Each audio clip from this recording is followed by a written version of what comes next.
Now the Pequod had sailed from Nantucket at the very beginning of the season on the line. No possible endeavor then could enable her commander to make the great passage southwards, double Cape Horn, and then running down 60 degrees of latitude arrive in the equatorial Pacific in time to cruise there.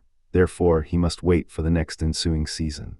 Yet the premature hour of the Pequod's sailing had perhaps been correctly selected by Ahab, with a view to this very complexion of things, because an interval of 365 days and nights was before him, an interval which, instead of impatiently enduring ashore, he would spend in a miscellaneous hunt.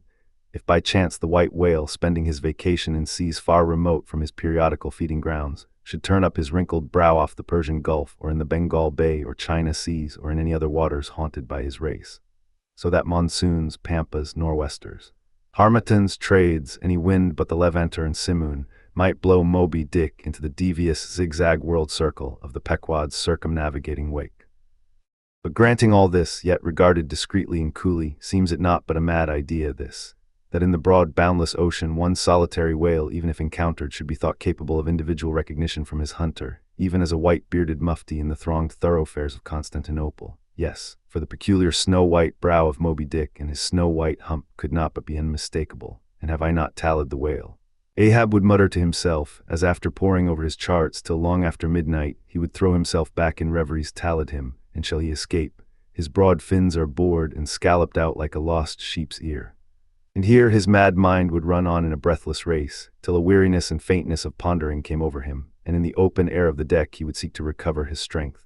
Ah God, what trances of torments does that man endure who is consumed with one unachieved revengeful desire! He sleeps with clenched hands, and wakes with his own bloody nails in his palms.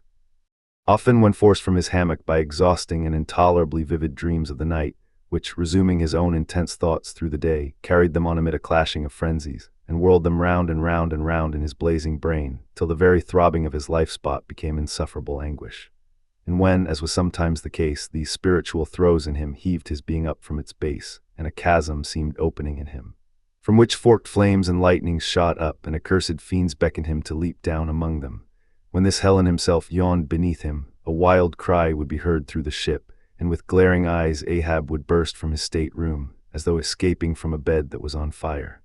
Yet these, perhaps, instead of being the unsuppressible symptoms of some latent weakness or fright at his own resolve, were but the plainest tokens of its intensity.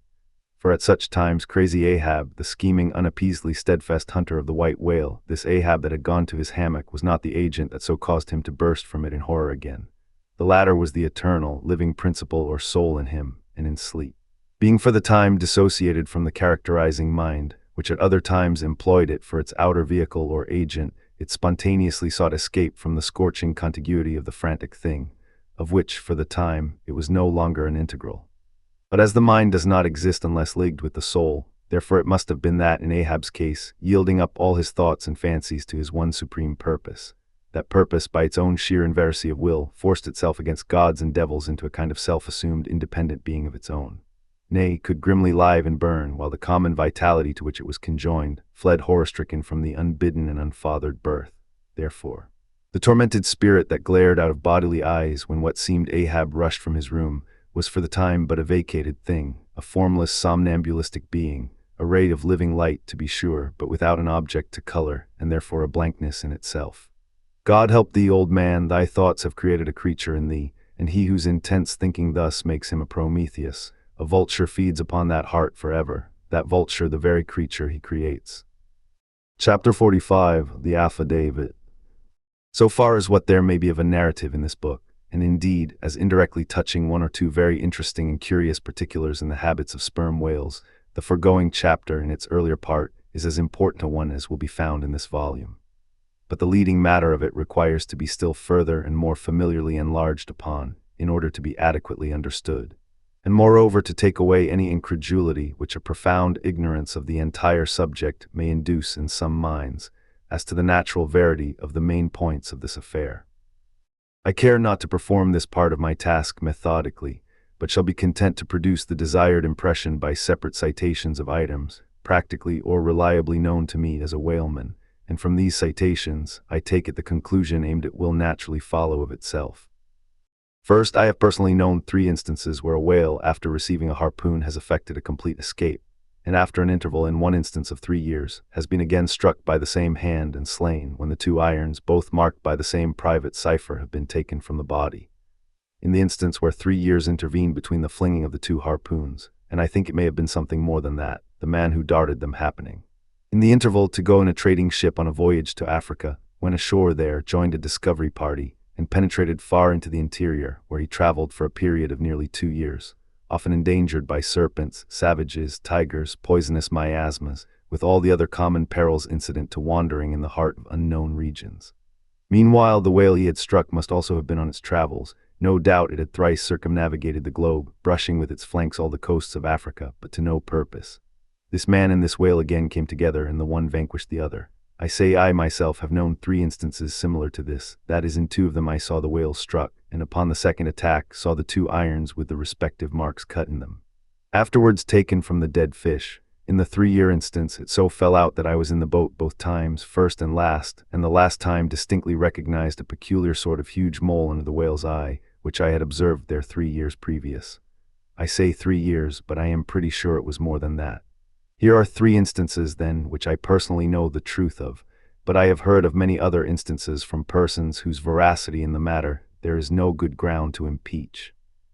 Secondly, it is well known in the sperm whale fishery, however ignorant the world ashore may be of it, that there have been several memorable historical instances where a particular whale in the ocean has been at distant times and places popularly cognizable. Why such a whale became thus marked was not altogether and originally owing to his bodily peculiarities as distinguished from other whales, for however peculiar in that respect any chance whale may be, they soon put an end to his peculiarities by killing him and boiling him down into a peculiarly valuable oil. No, the reason was this, that from the fatal experiences of the fishery there hung a terrible prestige of perilousness about such a whale as there did about Rinaldo Rinaldini, insomuch that most fishermen were content to recognize him by merely touching their tarpaulins when he would be discovered lounging by them on the sea, without seeking to cultivate a more intimate acquaintance. Like some poor devils ashore that happen to know an irascible great man, they make distant, unobtrusive salutations to him in the street, lest if they pursued the acquaintance further, they might receive a summary thump for their presumption. But not only did each of these famous whales enjoy great individual celebrity, nay, you may call it an ocean-wide renown. Not only was he famous in life and now is immortal in forecastle stories after death, but he was admitted into all the rights, privileges, and distinctions of a name, had as much a name indeed as Cambyses or Caesar. Was it not so, O Timor Tom, thou famed Leviathan, scarred like an iceberg, who so long didst lurk in the oriental straits of that name, whose spout was oft seen from the palmy beach of Ombay? Was it not so, O New Zealand Jack, thou terror of all cruisers that crossed their wakes in the vicinity of the Tattoo Land? Was it not so, O Morquin, King of Japan, whose lofty jet they say at times assumed the semblance of a snow-white cross against the sky? Was it not so, O Don Miguel, thou Chilean whale, marked like an old tortoise with mystic hieroglyphics upon the back? In plain prose, here are 4 whales as well known to the students of cetacean history as Marius or Scylla to the classic scholar. But this is not all. New Zealand Tom and Don Miguel, after at various times creating great havoc among the boats of different vessels, were finally gone in quest of, systematically hunted out, chased and killed by valiant whaling captains, who heaved up their anchors with that express object as much in view, as in setting out through the Narragansett woods, Captain Butler of old had it in his mind to capture that notorious murderous savage Anouin, the headmost warrior of the Indian King Philip. I do not know where I can find a better place than just here, to make mention of 1 or 2 other things which to me seem important, as in printed form establishing in all respects the reasonableness of the whole story of the white whale, more especially the catastrophe. For this is one of those disheartening instances where truth requires full as much bolstering as error. So ignorant are most landsmen of some of the plainest and most palpable wonders of the world, that without some hints touching the plain facts, historical and otherwise, of the fishery, they might scout at Moby-Dick as a monstrous fable, or still worse and more detestable, a hideous and intolerable allegory.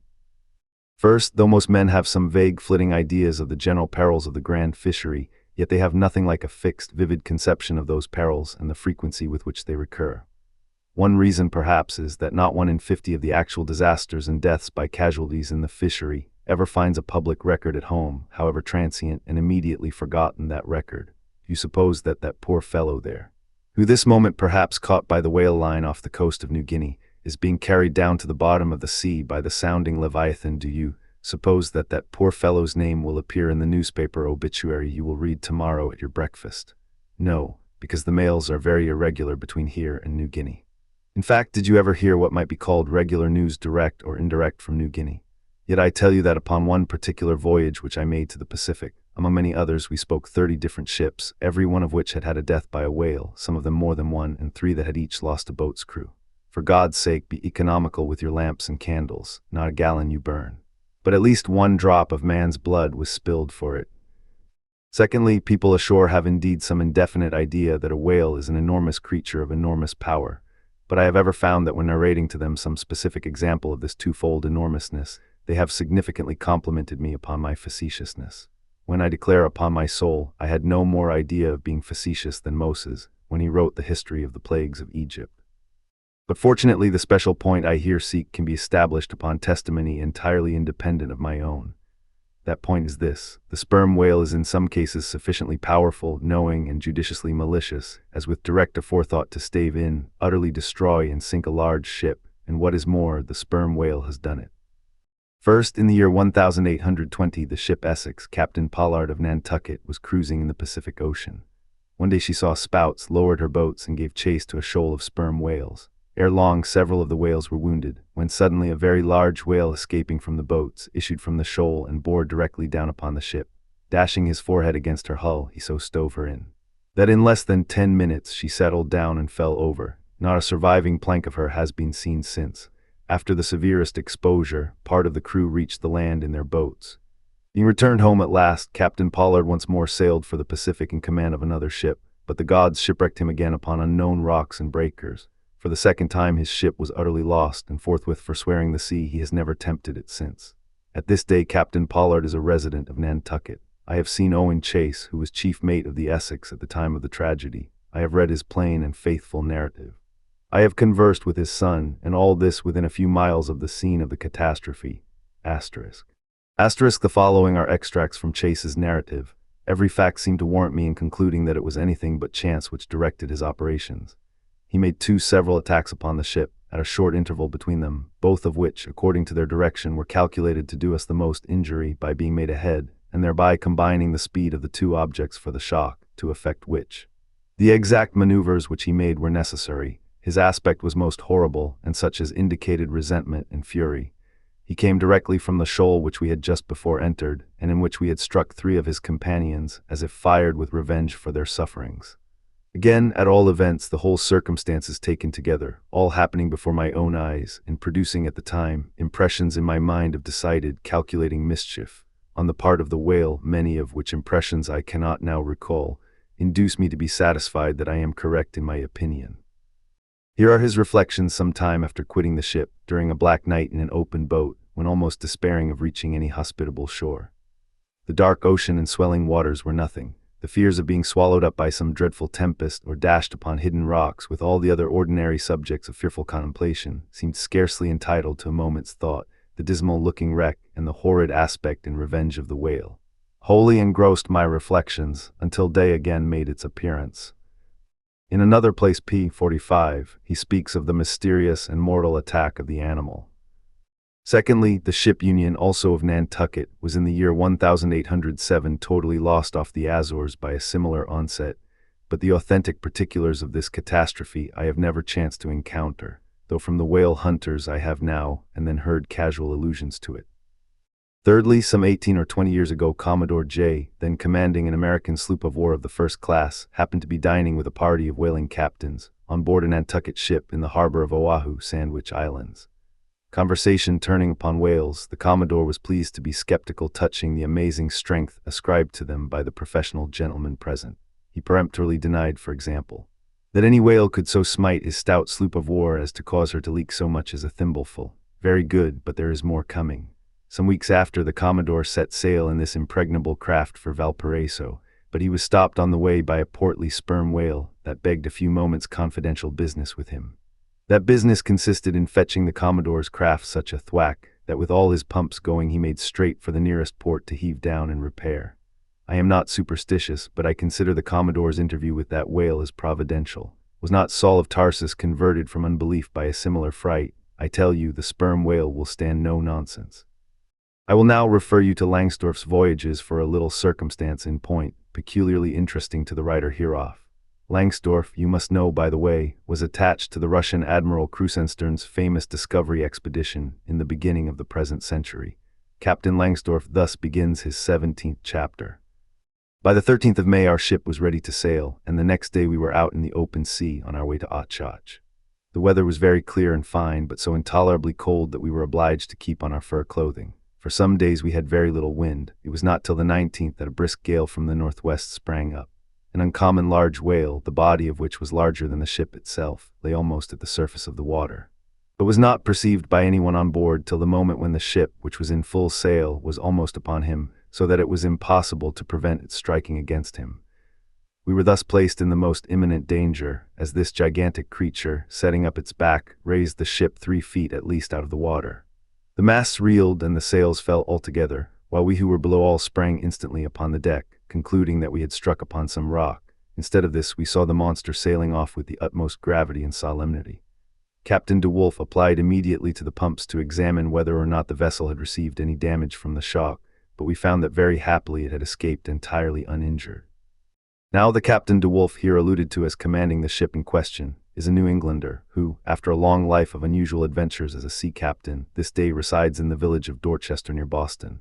I have the honor of being a nephew of his.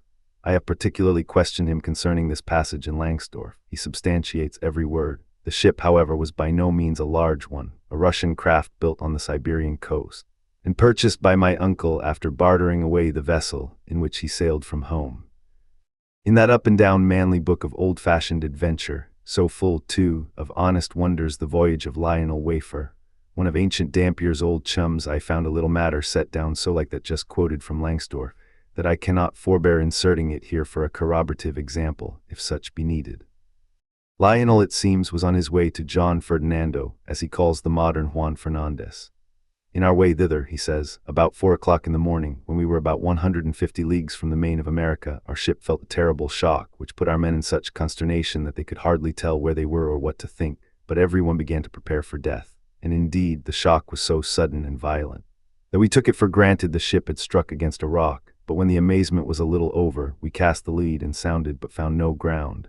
The suddenness of the shock made the guns leap in their carriages, and several of the men were shaken out of their hammocks. Captain Davis, who lay with his head on a gun, was thrown out of his cabin.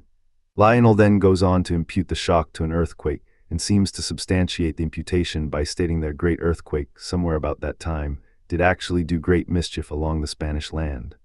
But I should not much wonder if, in the darkness of that early hour of the morning, the shock was after all caused by an unseen whale vertically bumping the hull from beneath. I might proceed with several more examples, one way or another known to me, of the great power and malice at times of the sperm whale. In more than one instance he has been known, not only to chase the assailing boats back to their ships, but to pursue the ship itself, and long withstand all the lances hurled at him from its decks. The English ship Pusey Hall can tell a story on that head, and as for his strength, let me say that there have been examples where the lines attached to a running sperm whale have, in a calm, been transferred to the ship and secured there, the whale towing her great hull through the water, as a horse walks off with a cart. Again, it is very often observed that if the sperm whale once struck is allowed time to rally, he then acts, not so often with blind rage, as with willful, deliberate designs of destruction to his pursuers. Nor is it without conveying some eloquent indication of his character, that upon being attacked he will frequently open his mouth and retain it in that dread expansion for several consecutive minutes. But I must be content with only one more and a concluding illustration, a remarkable and most significant one, by which you will not fail to see that not only is the most marvelous event in this book corroborated by plain facts of the present day, but that these marvels, like all marvels, are mere repetitions of the ages, so that for the millionth time we say Amen with solemn and verily there is nothing new under the sun. In the 6th Christian century lived Procopius, a Christian magistrate of Constantinople, in the days when Justinian was emperor and Belisarius general.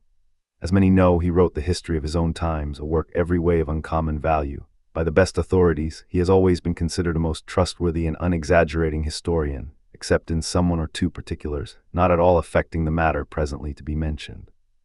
Now in this history of his, Procopius mentions that, during the term of his prefecture at Constantinople, a great sea monster was captured in the neighboring Propontis, or Sea of Marmora, after having destroyed vessels at intervals in those waters for a period of more than 50 years. A fact thus set down in substantial history cannot easily be gainsaid, nor is there any reason it should be. Of what precise species this sea monster was is not mentioned. But as he destroyed ships, as well as for other reasons, he must have been a whale, and I am strongly inclined to think a sperm whale, and I will tell you why. For a long time I fancied that the sperm whale had been always unknown in the Mediterranean and the deep waters connecting with it.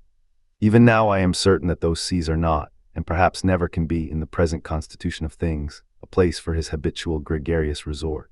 But further investigations have recently proved to me that in modern times there have been isolated instances of the presence of the sperm whale in the Mediterranean. I am told on good authority that on the Barbary coast, a Commodore Davis of the British Navy found the skeleton of a sperm whale. Now, as a vessel of war readily passes through the Dardanelles, hence a sperm whale could, by the same route, pass out of the Mediterranean into the Propontis. In the Propontis, as far as I can learn, none of that peculiar substance called brit is to be found, the aliment of the right whale. But I have every reason to believe that the food of the sperm whale, squid, or cuttlefish lurks at the bottom of that sea, because large creatures, but by no means the largest of that sort, have been found at its surface. If then you properly put these statements together and reason upon them a bit, you will clearly perceive that, according to all human reasoning, Procopius's sea monster, that for half a century stove the ships of a Roman emperor, must in all probability have been a sperm whale. Chapter 46. Surmises. Though consumed with the hot fire of his purpose, Ahab in all his thoughts and actions ever had in view the ultimate capture of Moby-Dick, though he seemed ready to sacrifice all mortal interests to that one passion. Nevertheless, it may have been that he was by nature and long habituation far too wedded to a fiery whaleman's ways, altogether to abandon the collateral prosecution of the voyage, or at least if this were otherwise, there were not wanting other motives much more influential with him. It would be refining too much, perhaps even considering his monomania, to hint that his vindictiveness towards the white whale might have possibly extended itself in some degree to all sperm whales, and that the more monsters he slew by so much the more he multiplied the chances that each subsequently encountered whale would prove to be the hated one he hunted. But if such an hypothesis be indeed exceptionable, there were still additional considerations which, though not so strictly according with the wildness of his ruling passion, yet were by no means incapable of swaying him. To accomplish his object, Ahab must use tools, and of all tools used in the shadow of the moon, men are most apt to get out of order. He knew, for example, that however magnetic his ascendancy in some respects was over Starbuck, yet that ascendancy did not cover the complete spiritual man any more than mere corporeal superiority involves intellectual mastership. For to the purely spiritual, the intellectual but stand in a sort of corporeal relation. Starbuck's body and Starbuck's coerced will were Ahab's, so long as Ahab kept his magnet at Starbuck's brain. Still he knew that for all this the chief mate in his soul abhorred his captain's quest, and would joyfully disintegrate himself from it, or even frustrate it. It might be that a long interval would elapse ere the white whale was seen. During that long interval Starbuck would ever be apt to fall into open relapses of rebellion against his captain's leadership, unless some ordinary, prudential, circumstantial influences were brought to bear upon him. Not only that, but the subtle insanity of Ahab respecting Moby-Dick was no ways more significantly manifested than in his superlative sense and shrewdness in foreseeing that, for the present, the hunt should in some way be stripped of that strange imaginative impiousness which naturally invested it, that the full terror of the voyage must be kept withdrawn into the obscure background, for few men's courage is proof against protracted meditation unrelieved by action, that when they stood their long night watches, his officers and men must have some nearer things to think of than Moby-Dick. For however eagerly and impetuously the savage crew had hailed the announcement of his quest, yet all sailors of all sorts are more or less capricious and unreliable. They live in the varying outer weather, and they inhale its fickleness, and when retained for any object remote and blank in the pursuit, however promissory of life and passion in the end, it is above all things requisite that temporary interests and employments should intervene, and hold them healthily suspended for the final dash. Nor was Ahab unmindful of another thing. In times of strong emotion mankind disdain all base considerations, but such times are evanescent. The permanent constitutional condition of the manufactured man, thought Ahab, is sordidness. Granting that the white whale fully incites the hearts of this my savage crew, and playing round their savageness even breeds a certain generous knight-errantism in them, still, while for the love of it they give chase to Moby-Dick, they must also have food for their more common, daily appetites. For even the high-lifted and chivalric crusaders of old times were not content to traverse 2,000 miles of land to fight for their holy sepulchre, without committing burglaries, picking pockets, and gaining other pious perquisites by the way. Had they been strictly held to their one final and romantic object, too many would have turned from in disgust. I will not strip these men, thought Ahab, of all hopes of cash. Cash. They may scorn cash now, but let some months go by and no prospective promise of it to them, and then this same quiescent cash all at once mutinying in them, this same cash would soon cashier Ahab. Nor was there wanting still another precautionary motive more related to Ahab personally. Having impulsively, it is probable, and perhaps somewhat prematurely revealed the prime but private purpose of the Pequod's voyage, Ahab was now entirely conscious that, in so doing, he had indirectly laid himself open to the unanswerable charge of usurpation, and with perfect impunity, both moral and legal, his crew, if so disposed, and to that incompetent, could refuse all further obedience to him, and even violently wrest from him the command. From even the barely hinted imputation of usurpation, and the possible consequences of such a suppressed impression gaining ground, Ahab must of course have been most anxious to protect himself. That protection could only consist in his own predominating brain and heart and hand, backed by a heedful, closely calculating attention to every minute atmospheric influence which it was possible for his crew to be subjected to. For all these reasons then, and others perhaps too analytic to be verbally developed here, Ahab plainly saw that he must still in a good degree continue true to the natural, nominal purpose of the Pequod's voyage, observe all customary usages, and not only that, but force himself to evince all his well-known passionate interest in the general pursuit of his profession. Be all this as it may, his voice was now often heard hailing the three mastheads and admonishing them to keep a bright lookout and not omit reporting even a porpoise. This vigilance was not long without reward. Chapter 47, The Map Maker. It was a cloudy, sultry afternoon. The seamen were lazily lounging about the decks or vacantly gazing over into the lead-colored waters. Queequeg and I were mildly employed weaving what is called a sword mat for an additional lashing to our boat. So still and subdued and yet somehow preluding was all the scene, and such an incantation of reverie lurked in the air, that each silent sailor seemed resolved into his own invisible self. I was the attendant or page of Queequeg while busy at the mat. As I kept passing and repassing the filling or woof of marline between the long yarns of the warp, using my own hand for the shuttle, and as Queequeg, standing sideways, ever and anon slid his heavy oaken sword between the threads, and idly looking off upon the water, carelessly and unthinkingly drove home every yarn. I say so strange a dreaminess did there then reign all over the ship and all over the sea, only broken by the intermitting dull sound of the sword, that it seemed as if this were the loom of time, and I myself were a shuttle mechanically weaving and weaving away at the fates. There lay the fixed threads of the warp subject to but one single, ever-returning, unchanging vibration, and that vibration merely enough to admit of the crosswise interblending of other threads with its own. This warp seemed necessity, and here, thought I, with my own hand I ply my own shuttle, and weave my own destiny into these unalterable threads. Meantime, Queequeg's impulsive, indifferent sword, sometimes hitting the woof slantingly, or crookedly, or strongly, or weakly, as the case might be, and by this difference in the concluding blow producing a corresponding contrast in the final aspect of the completed fabric. This savage sword, thought I, which thus finally shapes and fashions both warp and woof, this easy, indifferent sword must be chance, free will, and necessity nowise incompatible, all interweavingly working together. The straight warp of necessity, not to be swerved from its ultimate course at every alternating vibration, indeed, only tending to that. Free will still free to ply her shuttle between given threads, and chance, though restrained in its play within the right lines of necessity, and sideways in its motions directed by free will, though thus prescribed to by both, chance by turns rules either, and has the last featuring blow at events. Thus we were weaving and weaving away when I started a sound so strange, long-drawn, and musically wild and unearthly, that the ball of free will dropped from my hand, and I stood gazing up at the clouds whence that voice dropped like a wing. High aloft in the crosstrees was that mad gayhead or Tashtigo. His body was reaching eagerly forward, his hands stretched out like a wand, and at brief sudden intervals he continued his cries. To be sure, the same sound was that very moment perhaps being heard all over the seas, from hundreds of whalemen's lookouts perched as high in the air. But from few of those lungs could that accustomed old cry have derived such a marvelous cadence as from Tashtigo the Indian's. As he stood hovering over you half suspended in air, so wildly and eagerly peering towards the horizon, you would have thought him some prophet or seer beholding the shadows of fate, and by those wild cries announcing their coming. There she blows, there she blows. Where away? On the lee beam about 2 miles off, a school of them.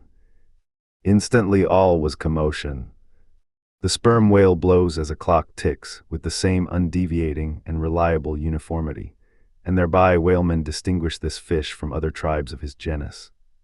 "There go flukes," was now the cry from Tashtego, and the whales disappeared. "Quick, steward," cried Ahab, time. Doughboy hurried below, glanced at the watch, and reported the exact minute to Ahab. The ship was now kept away from the wind, and she went gently rolling before it. Tashtego reporting that the whales had gone down heading to leeward, we confidently looked to see them again directly in advance of our bows.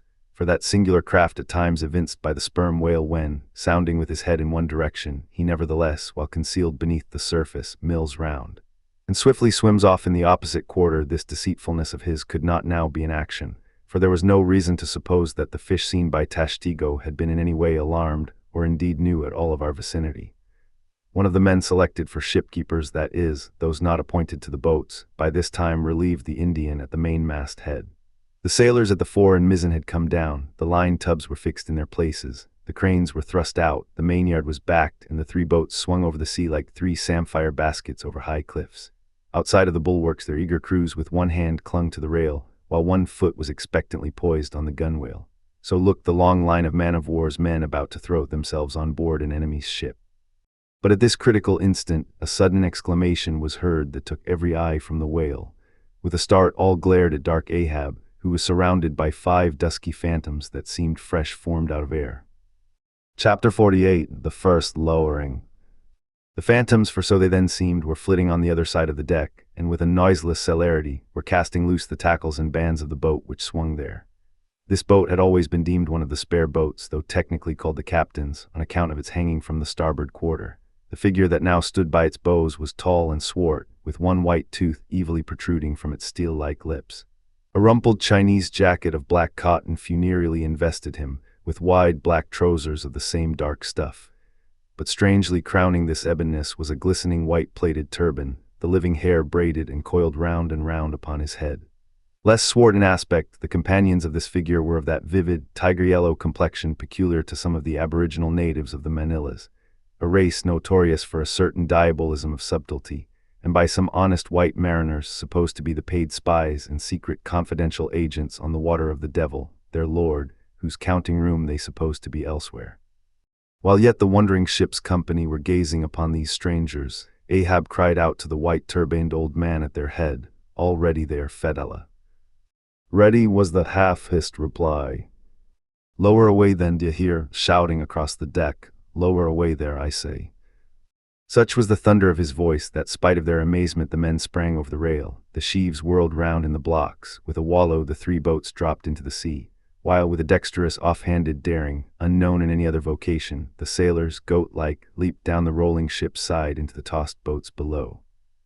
Hardly had they pulled out from under the ship's lee, when a 4th keel coming from the windward side pulled round under the stern, and showed the 5 strangers rowing Ahab, who, standing erect in the stern, loudly hailed Starbuck, Stubb, and Flask to spread themselves widely, so as to cover a large expanse of water.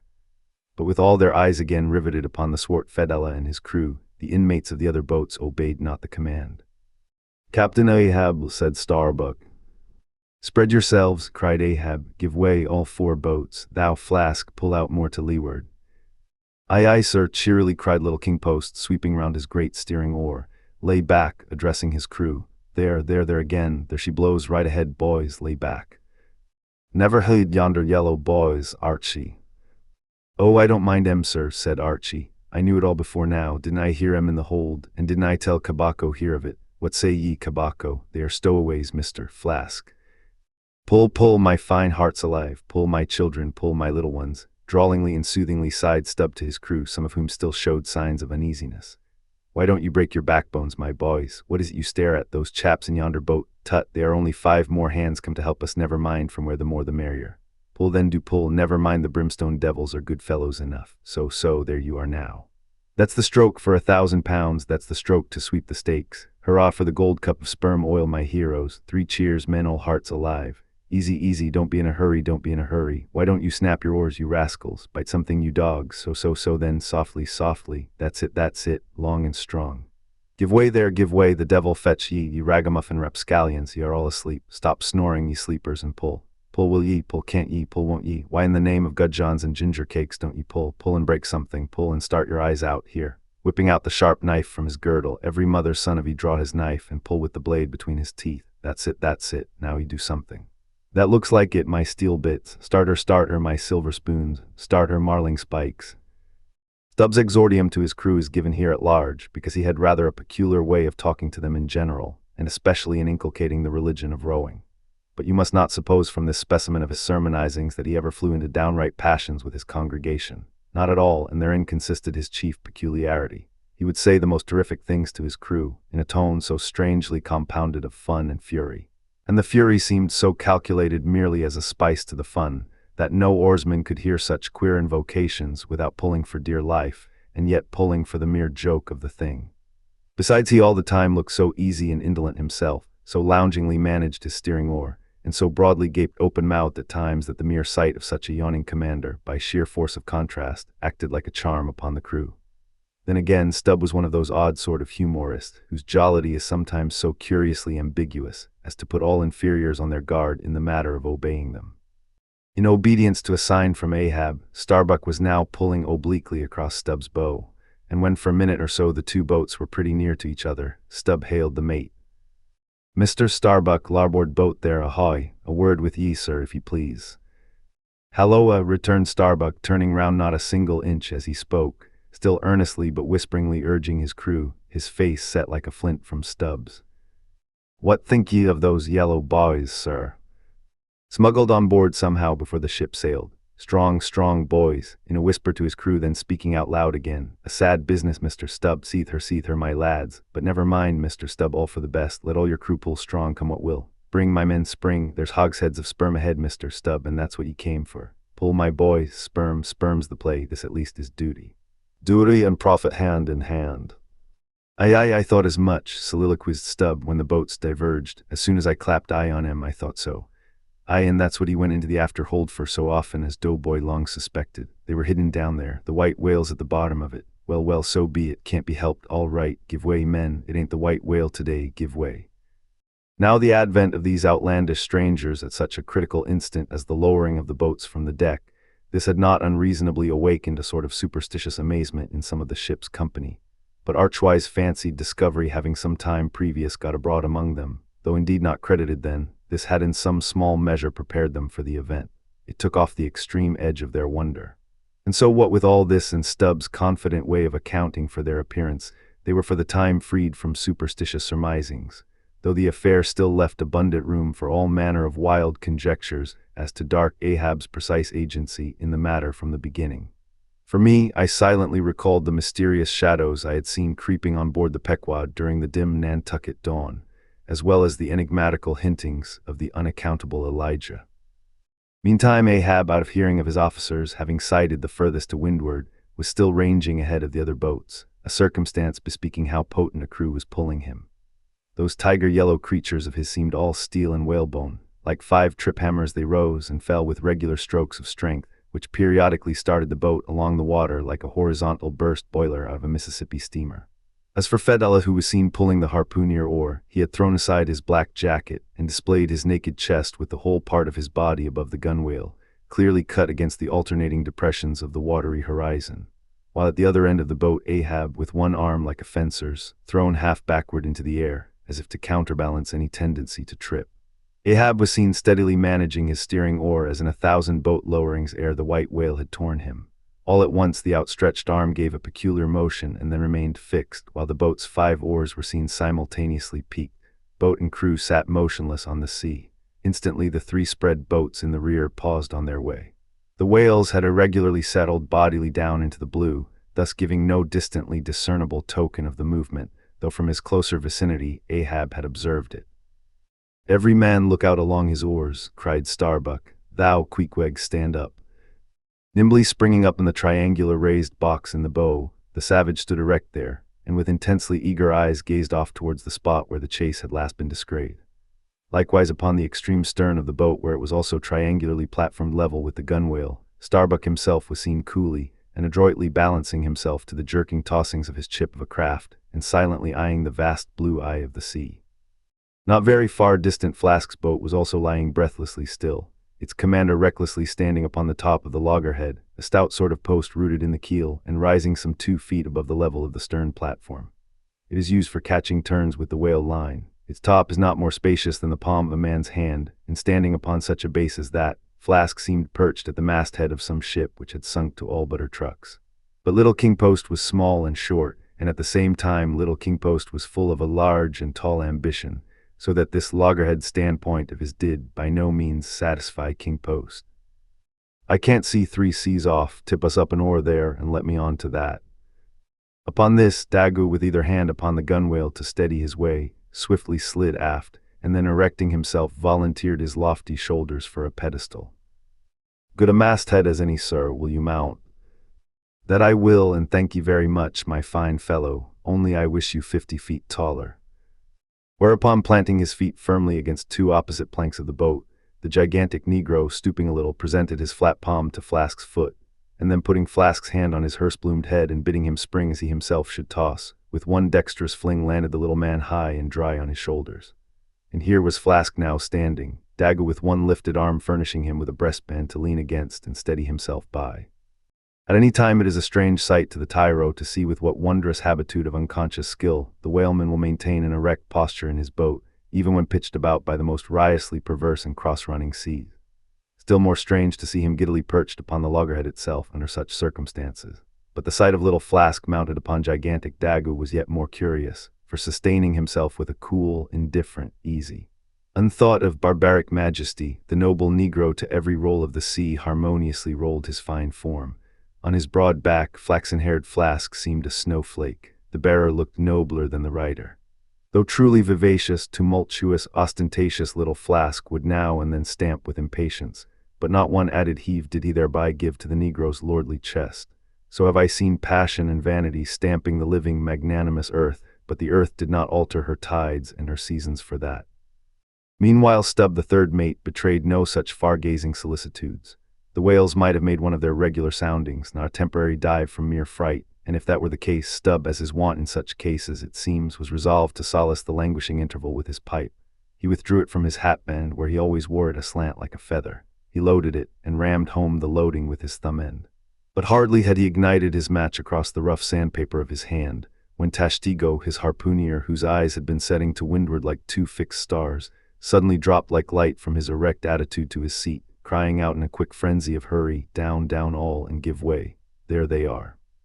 To a landsman, no whale nor any sign of a herring would have been visible at that moment, nothing but a troubled bit of greenish-white water, and thin scattered puffs of vapor hovering over it, and suffusingly blowing off to leeward, like the confused scud from white rolling billows. The air around suddenly vibrated and tingled, as it were, like the air over intensely heated plates of iron. Beneath this atmospheric waving and curling, and partially beneath a thin layer of water. Also, the whales were swimming. Seen in advance of all the other indications, the puffs of vapor they spouted seemed their forerunning couriers and detached flying outriders. All 4 boats were now in keen pursuit of that one spot of troubled water and air. But it bade fair to outstrip them. It flew on, as a mass of interblending bubbles borne down a rapid stream from the hills. "Pull, pull, my good boys," said Starbuck, in the lowest possible but intensest concentrated whisper to his men, while the sharp, fixed glance from his eyes darted straight ahead of the bow, almost seemed as 2 visible needles in 2 unerring binnacle compasses. He did not say much to his crew, though, nor did his crew say anything to him. Only the silence of the boat was at intervals startlingly pierced by one of his peculiar whispers, now harsh with command, now soft with entreaty. How different the loud Little King Post! Sing out and say something, my hearties. Roar and pull, my thunderbolts. Beach me on their black backs, boys, only do that for me. And I'll sign over to you my Martha's Vineyard plantation, boys, including wife and children, boys. Lay me on, oh Lord, Lord, but I shall go stark, staring mad, see that white water. And so shouting, he pulled his hat from his head, and stamped up and down on it, then picking it up, flirted it far off upon the sea, and finally fell to rearing and plunging in the boat's stern like a crazed colt from the prairie. "Look at that chap now," philosophically drawled Stubb, who, with his unlighted short pipe mechanically retained between his teeth at a short distance, followed after he's got fits that Flask has. "Fits, yes, give him fits, that's the very word, pitch fits into M. Merrily, merrily, hearts alive. Pudding for supper, you know, merry's the word. Pull, babes, pull, sucklings, pull all. But what the devil are you hurrying about? Softly, softly, and steadily, my men, only pull." And keep pulling, nothing more. Crack all your backbones and bite your knives in two, that's all. Take it easy, why don't you take it easy, I say, and burst all your livers and lungs. But what it was that inscrutable Ahab said to that tiger-yellow crew of his, these were words best omitted here, for you live under the blessed light of the evangelical land. Only the infidel sharks in the audacious seas may give ear to such words, when with tornado brow and eyes of red murder and foam-glued lips, Ahab leaped after his prey. Meanwhile, all the boats tore on. The repeated specific allusions of Flask to that whale, as he called the fictitious monster which he declared to be incessantly tantalizing his boat's bow with its tail, these allusions of his were at times so vivid and lifelike that they would cause some one or two of his men to snatch a fearful look over the shoulder. But this was against all rule, for the oarsmen must put out their eyes and ram a skewer through their necks. Usage pronouncing that they must have no organs but ears, and no limbs but arms in these critical moments. It was a sight full of quick wonder and awe, the vast swells of the omnipotent sea, the surging hollow roar they made as they rolled along the 8 gunwales like gigantic bowls in a boundless bowling green, the brief suspended agony of the boat as it would tip for an instant on the knife-like edge of the sharper waves that almost seemed threatening to cut it in two, the sudden profound dip into the watery glens and hollows, the keen spurrings and goadings to gain the top of the opposite hill, the headlong sled-like slide down its other side, all these, with the cries of the headsmen and harpooneers and the shuddering gasps of the oarsmen, with the wondrous sight of the ivory Pequod bearing down upon her boats with outstretched sails, like a wild hen after her screaming brood, all this was thrilling. Not the raw recruit marching from the bosom of his wife into the fever heat of his first battle, not the dead man's ghost encountering the first unknown phantom in the other world. Neither of these can feel stranger and stronger emotions than that man does, who for the first time finds himself pulling into the charmed, churned circle of the hunted sperm whale. The dancing white water made by the chase was now becoming more and more visible, owing to the increasing darkness of the dun cloud shadows flung upon the sea. The jets of vapor no longer blended, but tilted everywhere to right and left. The whales seemed separating their wakes. The boats were pulled more apart, Starbuck giving chase to 3 whales running dead to leeward. Our sail was now set, and with the still rising wind we rushed along. The boat going with such madness through the water that the lee oars could scarcely be worked rapidly enough to escape being torn from the rowlocks. Soon we were running through a suffusing wide veil of mist, neither ship nor boat to be seen. "Give way, men," whispered Starbuck, drawing still further aft the sheet of his sail. "There is time to kill a fish yet before the squall comes. There's white water again, close to spring." Soon after, 2 cries in quick succession on each side of us denoted that the other boats had got fast. But hardly were they overheard when with a lightning-like hurtling whisper Starbuck said, "Stand up," and Queequeg, harpoon in hand, sprang to his feet. Though not one of the oarsmen was then facing the life and death peril so close to them ahead, yet with their eyes on the intense countenance of the mate in the stern of the boat, they knew that the imminent instant had come. They heard, too, an enormous wallowing sound as of 50 elephants stirring in their litter. Meanwhile the boat was still booming through the mist, the waves curling and hissing around us like the erected crests of enraged serpents. "That's his hump there, give it to him," whispered Starbuck. A short rushing sound leaped out of the boat. It was the darted iron of Queequeg. Then all in one welded commotion came an invisible push from astern, while forward the boat seemed striking on a ledge. The sail collapsed and exploded. A gush of scalding vapor shot up nearby. Something rolled and tumbled like an earthquake beneath us. The whole crew were half suffocated as they were tossed helter-skelter into the white curdling cream of the squall. Squall, whale, and harpoon had all blended together, and the whale, merely grazed by the iron, escaped. Though completely swamped, the boat was nearly unharmed.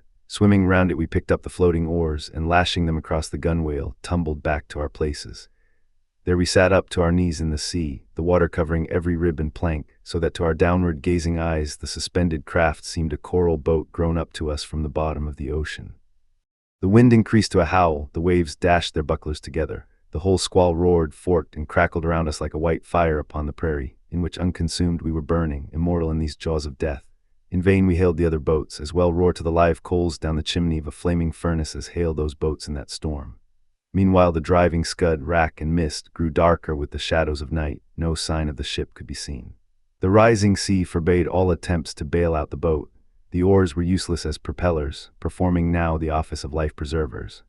So, cutting the lashing of the waterproof match keg, after many failures Starbuck contrived to ignite the lamp in the lantern, then stretching it on a waif pole, handed it to Queequeg as the standard bearer of this forlorn hope.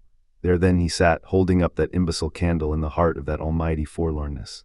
There then he sat, the sign and symbol of a man without faith, hopelessly holding up hope in the midst of despair. Wet, drenched through, and shivering cold, despairing of ship or boat, we lifted up our eyes as the dawn came on. The mist still spread over the sea, the empty lantern lay crushed in the bottom of the boat. Suddenly Queequeg started to his feet, hollowing his hand to his ear. We all heard a faint creaking, as of ropes and yards hitherto muffled by the storm. The sound came nearer and nearer. The thick mists were dimly parted by a huge, vague form, affrighted. We all sprang into the sea as the ship at last loomed into view, bearing right down upon us within a distance of not much more than its length. Floating on the waves, we saw the abandoned boat, as for one instant it tossed and gaped beneath the ship's bows like a chip at the base of a cataract, and then the vast hull rolled over it, and it was seen no more till it came up weltering astern. Again we swam for it, were dashed against it by the seas, and were at last taken up and safely landed on board. Ere the squall came close to, the other boats had cut loose from their fish and returned to the ship in good time. The ship had given us up, but was still cruising, if haply it might light upon some token of our perishing, an oar or a lance-pole. Chapter 49. The Hyena. There are certain queer times and occasions in this strange mixed affair we call life when a man takes this whole universe for a vast practical joke, though the wit thereof he but dimly discerns, and more than suspects that the joke is at nobody's expense but his own. However, nothing dispirits and nothing seems worthwhile disputing. He bolts down all events, all creeds and beliefs and persuasions, all hard things visible and invisible, never mind how knobby. As an ostrich of potent digestion gobbles down bullets and gun flints. And as for small difficulties and worryings, prospects of sudden disaster, peril of life and limb, all these and death itself seem to him only sly, good-natured hits and jolly punches in the side bestowed by the unseen and unaccountable old joker. That odd sort of wayward mood I am speaking of comes over a man only in some time of extreme tribulation. It comes in the very midst of his earnestness, so that what just before might have seemed to him a thing most momentous now seems but a part of the general joke. There's nothing like the perils of whaling to breed this free and easy sort of genial, desperado philosophy, and with it I now regarded this whole voyage of the Pequod, and the great white whale its object. Queequeg, said I, when they had dragged me the last man to the deck, and I was still shaking myself in my jacket to fling off the water. Queequeg, my fine friend, does this sort of thing often happen? Without much emotion, though soaked through just like me, he gave me to understand that such things did often happen. Mr. Stubb, said I, turning to that worthy who, buttoned up in his oil jacket, was now calmly smoking his pipe in the rain. Mr. Stubb, I think I have heard you say that of all whalemen you ever met, our chief mate, Mr. Starbuck, is by far the most careful and prudent. I suppose, then, that going plump on a flying whale with your sails set in a foggy squall is the height of a whaleman's discretion. Certain, I've lowered for whales from a leaking ship in a gale off Cape Horn. Mr. Flask, said I, turning to little King Post, who was standing close by, you are experienced in these things, and I am not. Will you tell me whether it is an unalterable law in this fishery, Mr. Flask, for an oarsman to break his own back pulling himself back foremost into death's jaws? Can't you twist that smaller, said Flask. Yes, that's the law. I should like to see a boat's crew backing water up to a whale face foremost. Ha ha, the whale would give them squint for squint, mind that. Here then, from 3 impartial witnesses, I had a deliberate statement of the entire case. Considering therefore that squalls and capsizings in the water and consequent bivouacs on the deep were matters of common occurrence in this kind of life, considering that at the superlatively critical instant of going on to the whale, I must resign my life into the hands of him who steered the boat, oftentimes a fellow who at that very moment is in his impetuousness upon the point of scuttling the craft with his own frantic stampings. Considering that the particular disaster to our own particular boat was chiefly to be imputed to Starbuck's driving onto his whale almost in the teeth of a squall, and considering that Starbuck, notwithstanding, was famous for his great heedfulness in the fishery, considering that I belonged to this uncommonly prudent Starbuck's boat, and finally considering in what a devil's chase I was implicated. Touching the white whale, taking all things together, I say, I thought I might as well go below and make a rough draft of my will. Queequeg, said I, come along, you shall be my lawyer, executor, and legatee. It may seem strange that of all men sailors should be tinkering at their last wills and testaments, but there are no people in the world more fond of that diversion. This was the 4th time in my nautical life that I had done the same thing. After the ceremony was concluded upon the present occasion, I felt all the easier. A stone was rolled away from my heart. Besides, all the days I should now live would be as good as the days that Lazarus lived after his resurrection. A supplementary clean gain of so many months or weeks as the case might be. I survived myself. My death and burial were locked up in my chest. I looked round me tranquilly and contentedly. like a quiet ghost with a clean conscience sitting inside the bars of a snug family vault. Now then, thought I, unconsciously rolling up the sleeves of my frock, here goes for a cool, collected dive at death and destruction, and the devil fetch the hindmost. Chapter 50, Ahab's Boat and Crew, Fadallah. Who would have thought it, Flask, cried Stubb. If I had but one leg you would not catch me in a boat, unless maybe to stop the plug hole with my timber toe. Oh, he's a wonderful old man. I don't think it so strange, after all, on that account, said Flask. If his leg were off at the hip now, it would be a different thing. That would disable him, but he has one knee and good part of the other left, you know. I don't know that, my little man. I never yet saw him kneel.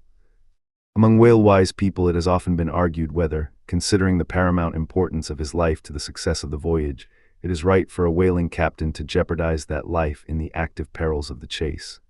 So Tamerlane's soldiers often argued with tears in their eyes, whether that invaluable life of his ought to be carried into the thickest of the fight. But with Ahab the question assumed a modified aspect, considering that with 2 legs man is but a hobbling wight in all times of danger, considering that the pursuit of whales is always under great and extraordinary difficulties, that every individual moment indeed then comprises a peril. Under these circumstances is it wise for any maimed man to enter a whale boat in the hunt? As a general thing, the joined toners of the Pequod must have plainly thought not. Ahab well knew that although his friends at home would think little of his entering a boat in certain comparatively harmless vicissitudes of the chase, for the sake of being near the scene of action and giving his orders in person, yet for Captain Ahab to have a boat actually apportioned to him as a regular headsman in the hunt, above all for Captain Ahab to be supplied with 5 extra men, as that same boat's crew. He well knew that such generous conceits never entered the heads of the owners of the Pequod, therefore he had not solicited a boat's crew from them, nor had he in any way hinted his desires on that head. Nevertheless, he had taken private measures of his own touching all that matter. Until Cabaco's published discovery, the sailors had little foreseen it, though to be sure when, after being a little while out of port, all hands had concluded the customary business of fitting the whaleboats for service. When some time after this Ahab was now and then found bestirring himself in the matter of making toll pins with his own hands for what was thought to be one of the spare boats, and even solicitously cutting the small wooden skewers, which when the line is running out are pinned over the groove in the bow. When all this was observed in him, and particularly his solicitude in having an extra coat of sheathing in the bottom of the boat, as if to make it better withstand the pointed pressure of his ivory limb, and also the anxiety he evinced in exactly shaping the thigh board or clumsy cleat, as it is sometimes called, the horizontal piece in the boat's bow for bracing the knee against in darting or stabbing at the whale, when it was observed how often he stood up in that boat with his solitary knee fixed in the semicircular depression in the cleat, and with the carpenter's chisel gouged out a little here and straightened it a little there. All these things, I say, had awakened much interest and curiosity at the time. But almost everybody supposed that this particular preparative heedfulness in Ahab must only be with a view to the ultimate chase of Moby-Dick, for he had already revealed his intention to hunt that mortal monster in person. But such a supposition did by no means involve the remotest suspicion as to any boat's crew being assigned to that boat. Now with the subordinate phantoms, what wonder remained soon waned away, for in a whaler wonders soon wane. Besides, now and then such unaccountable odds and ends of strange nations come up from the unknown nooks and ash-holes of the earth to man these floating outlaws of whalers, and the ships themselves often pick up such queer castaway creatures found tossing about the open sea on planks, bits of wreck, oars, whaleboats, canoes, blown-off Japanese junks, and what not, that Beelzebub himself might climb up the side and step down into the cabin to chat with the captain, and it would not create any unsubduable excitement in the forecastle. But be all this as it may, certain it is that while the subordinate phantoms soon found their place among the crew, though still as it were somehow distinct from them, yet that hair-turbaned Fedallah remained a muffled mystery to the last. Whence he came in a mannerly world like this, by what sort of unaccountable tie he soon evinced himself to be linked with Ahab's peculiar fortune, nay, so far as to have some sort of a half-hinted influence, heaven knows. But it might have been even authority over him, all this none knew. But one cannot sustain an indifferent air concerning Fedallah. He was such a creature as civilized, domestic people in the temperate zone only see in their dreams, and that but dimly. But the like of whom now and then glide among the unchanging Asiatic communities, especially the Oriental Isles to the east of the continent, those insulated, immemorial, unalterable countries, which even in these modern days still preserve much of the ghostly aboriginalness of Earth's primal generations. When the memory of the first man was a distinct recollection, and all men his descendants, unknowing whence he came, eyed each other as real phantoms, and asked of the sun and the moon why they were created and to what end, When though according to Genesis the angels indeed consorted with the daughters of men, the devils also, add the uncanonical rabbins, indulged in mundane amours. Chapter 51, The Spirit Spout. Days, weeks passed, and under easy sail the ivory Pequod had slowly swept across four several cruising grounds, that off the Azores, off the Cape de Verds on the Plate so cold, being off the mouth of the Rio de la Plata, and the Carol ground, an unstaked watery locality, southerly from St. Helena. It was while gliding through these latter waters that one serene and moonlight night, when all the waves rolled by like scrolls of silver, and by their soft, suffusing seethings made what seemed a silvery silence, not a solitude. On such a silent night, a silvery jet was seen far in advance of the white bubbles at the bow. Lit up by the moon, it looked celestial, seemed some plumed and glittering god uprising from the sea. Fedella first descried this jet. For of these moonlight nights, it was his wont to mount to the main masthead and stand a lookout there with the same precision as if it had been day. And yet, though herds of whales were seen by night, not one whaleman in 100 would venture a lowering for them. You may think with what emotions, then, the seamen beheld this old Oriental perched aloft at such unusual hours, his turban and the moon, companions in one sky. But when, after spending his uniform interval there for several successive nights without uttering a single sound, when after all this silence, his unearthly voice was heard announcing that silvery moonlit jet, every reclining mariner started to his feet as if some winged spirit had lighted in the rigging, and hailed the mortal crew. There she blows. Had the trump of judgment blown, they could not have quivered more, yet still they felt no terror, rather pleasure. For though it was a most unwonted hour, yet so impressive was the cry and so deliriously exciting, that almost every soul on board instinctively desired a lowering. Walking the deck with quick side-lunging strides, Ahab commanded the t-gallant sails and royals to be set and every stunsail spread. The best man in the ship must take the helm. Then with every masthead manned, the piled-up craft rolled down before the wind. The strange upheaving, lifting tendency of the taffrail breeze filling the hollows of so many sails made the buoyant, hovering deck to feel like air beneath the feet, while still she rushed along. As if two antagonistic influences were struggling in her, one to mount direct to heaven, the other to drive yawingly to some horizontal goal. And had you watched Ahab's face that night, you would have thought that in him also two different things were warring. While his one live leg made lively echoes along the deck, every stroke of his dead limb sounded like a coffin tap. On life and death this old man walked, but though the ship so swiftly sped, and though from every eye like arrows the eager glances shot, yet the silvery jet was no more seen that night. Every sailor swore he saw it once, but not a second time. This midnight spout had almost grown a forgotten thing when some days after, lo, at the same silent hour it was again announced. Again it was descried by all, but upon making sail to overtake it, once more it disappeared as if it had never been. And so it served us night after night, till no one heeded it but to wonder at it, mysteriously jetted into the clear moonlight or starlight as the case might be, disappearing again for one whole day or 2 days or 3. And somehow seeming at every distinct repetition to be advancing still further and further in our van, this solitary jet seemed forever alluring us on. Nor with the immemorial superstition of their race, and in accordance with the preternaturalness, as it seemed, which in many things invested the Pequod, were there wanting some of the seamen who swore that whenever and wherever descried, at however remote times, or in however far apart latitudes and longitudes, that unnearable spout was cast by one self-same whale, and that whale Moby-Dick. For a time there reigned, too, a sense of peculiar dread at this flitting apparition, as if it were treacherously beckoning us on, in order that the monster might turn round upon us, and rend us at last in the remotest and most savage seas. These temporary apprehensions, so vague but so awful, derived a wondrous potency from the contrasting serenity of the weather, in which, beneath all its blue blandness, some thought there lurked a devilish charm, as for days and days we voyaged along, through seas so wearily lonesomely mild that all space, in repugnance to our vengeful errand, seemed vacating itself of life before our urn-like prow. But at last, when turning to the eastward, the Cape winds began howling around us, and we rose and fell upon the long, troubled seas that are there. When the ivory-tusked Pequod sharply bowed to the blast and gored the dark waves in her madness, till like showers of silver chips, the foam flakes flew over her bulwarks, then all this desolate vacuity of life went away, but gave place to sights more dismal than before.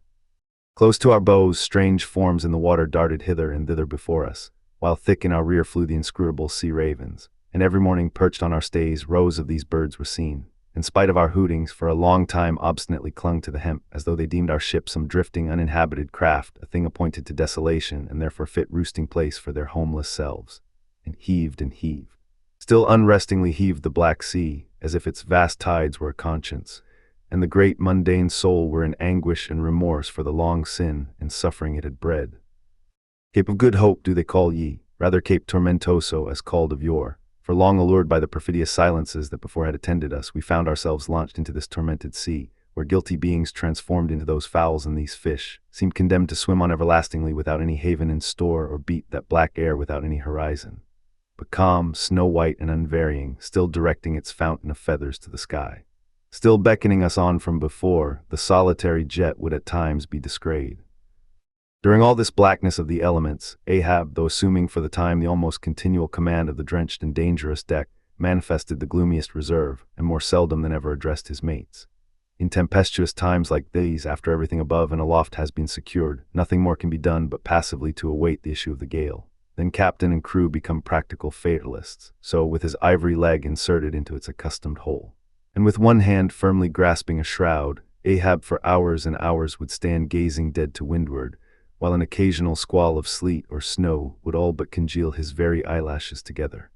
Meantime, the crew, driven from the forward part of the ship by the perilous seas that burstingly broke over its bows, stood in a line along the bulwarks in the waist, and the better to guard against the leaping waves, each man had slipped himself into a sort of bowline secured to the rail, in which he swung as in a loosened belt.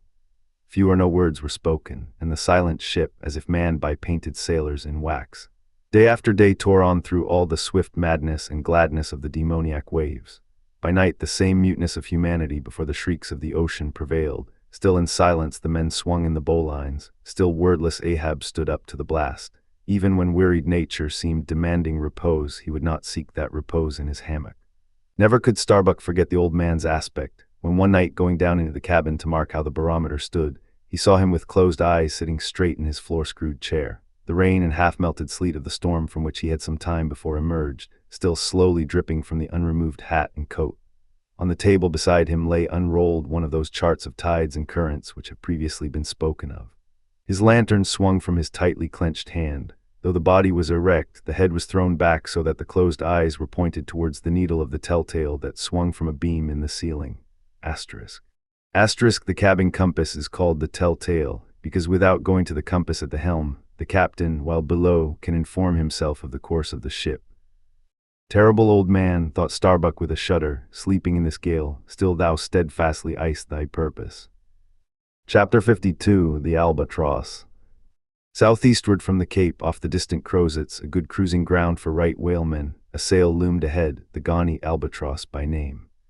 As she slowly drew nigh from my lofty perch at the foremast head, I had a good view of that sight so remarkable to a tyro in the far ocean fisheries, a whaler at sea, and long absent from home. As if the waves had been fullers, this craft was bleached like the skeleton of a stranded walrus. All down her sides, this spectral appearance was traced with long channels of reddened rust, while all her spars and her rigging were like the thick branches of trees furred over with hoar-frost. Only her lower sails were set. A wild sight it was to see her long-bearded lookouts at those three mastheads. They seemed clad in the skins of beasts. So torn and bepatched the raiment that had survived nearly 4 years of cruising. Standing in iron hoops nailed to the mast, they swayed and swung over a fathomless sea. And though when the ship slowly glided close under our stern, we 6 men in the air came so nigh to each other that we might almost have leaped from the mastheads of one ship to those of the other. Yet those forlorn-looking fishermen, mildly eyeing us as they passed, said not one word to our own lookouts, while the quarter-deck hail was being heard from below. "Ship ahoy, have ye seen the white whale?" But as the strange captain, leaning over the pallid bulwarks, was in the act of putting his trumpet to his mouth, it somehow fell from his hand into the sea, and the wind now rising amain, he in vain strove to make himself heard without it. Meantime his ship was still increasing the distance between, while in various silent ways the seamen of the Pequod were evincing their observance of this ominous incident at the first mere mention of the white whale's name to another ship. Ahab for a moment paused. It almost seemed as though he would have lowered a boat to board the stranger, had not the threatening wind forbade. But taking advantage of his windward position, he again seized his trumpet, and knowing by her aspect that the stranger vessel was a Nantucketer and shortly bound home, he loudly hailed, "Ahoy there! This is the Pequod, bound round the world. Tell them to address all future letters to the Pacific Ocean. And this time 3 years, if I am not at home, tell them to address them to." At that moment the two wakes were fairly cross, and instantly then, in accordance with their singular ways, shoals of small harmless fish, that for some days before had been placidly swimming by our side, darted away with what seemed shuddering fins, and ranged themselves fore and aft with the stranger's flanks. Though in the course of his continual voyagings Ahab must often before have noticed a similar sight, yet to any monomaniac man, the various trifles capriciously carry meanings. "Swim away from me, do ye," murmured Ahab, gazing over into the water. There seemed but little in the words, but the tone conveyed more of deep helpless sadness than the insane old man had ever before evinced. But turning to the steersman, who thus far had been holding the ship in the wind to diminish her headway, he cried out in his old lion voice, "Up helm, keep her off round the world." Round the world, there is much in that sound to inspire proud feelings, but whereto does all that circumnavigation conduct? Only through numberless perils to the very point whence we started, where those that we left behind secure were all the time before us. Were this world an endless plain, and by sailing eastward we could forever reach new distances, and discover sights more sweet and strange than any Cyclades or islands of King Solomon, then there were promise in the voyage. But in pursuit of those far mysteries we dream of, or in tormented chase of that demon phantom that some time or other swims before all human hearts, while chasing such over this round globe, they either lead us on in barren mazes, or midway leave us whelmed. Chapter 53. The Gam. The ostensible reason why Ahab did not go on board of the whaler we had spoken was this: the wind and sea betokened storms. But even had this not been the case, he would not after all perhaps have boarded her, judging by his subsequent conduct on similar occasions, if so it had been that, by the process of hailing, he had obtained a negative answer to the question he put. For as it eventually turned out, he cared not to consort, even for 5 minutes, with any stranger captain, except he could contribute some of that information he so absorbingly sought. But all this might remain inadequately estimated, were not something said here of the peculiar usages of whaling vessels when meeting each other in foreign seas, and especially on a common cruising ground. If two strangers crossing the Pine Barrens in New York State, or the equally desolate Salisbury Plain in England, if casually encountering each other in such inhospitable wilds, these twain for the life of them cannot well avoid a mutual salutation, and stopping for a moment to interchange the news, and perhaps sitting down for a while and resting in concert, then how much more natural that upon the illimitable Pine Barrens and Salisbury Plains of the sea, two whaling vessels descrying each other at the ends of the earth off lone Fanning's Island or the far-away King's Mills, how much more natural, I say, that under such circumstances these ships should not only interchange hails, but come into still closer, more friendly and sociable contact. And especially would this seem to be a matter of course in the case of vessels owned in one seaport, and whose captains, officers, and not a few of the men are personally known to each other, and consequently have all sorts of dear domestic things to talk about. For the long-absent ship, the outward bounder perhaps has letters on board. At any rate, she will be sure to let her have some papers of a date a year or two later than the last one on her blurred and thumb-worn files. And in return for that courtesy, the outward-bound ship would receive the latest whaling intelligence from the cruising ground to which she may be destined, a thing of the utmost importance to her, and in degree. All this will hold true concerning whaling vessels crossing each other's track on the cruising ground itself, even though they are equally long absent from home.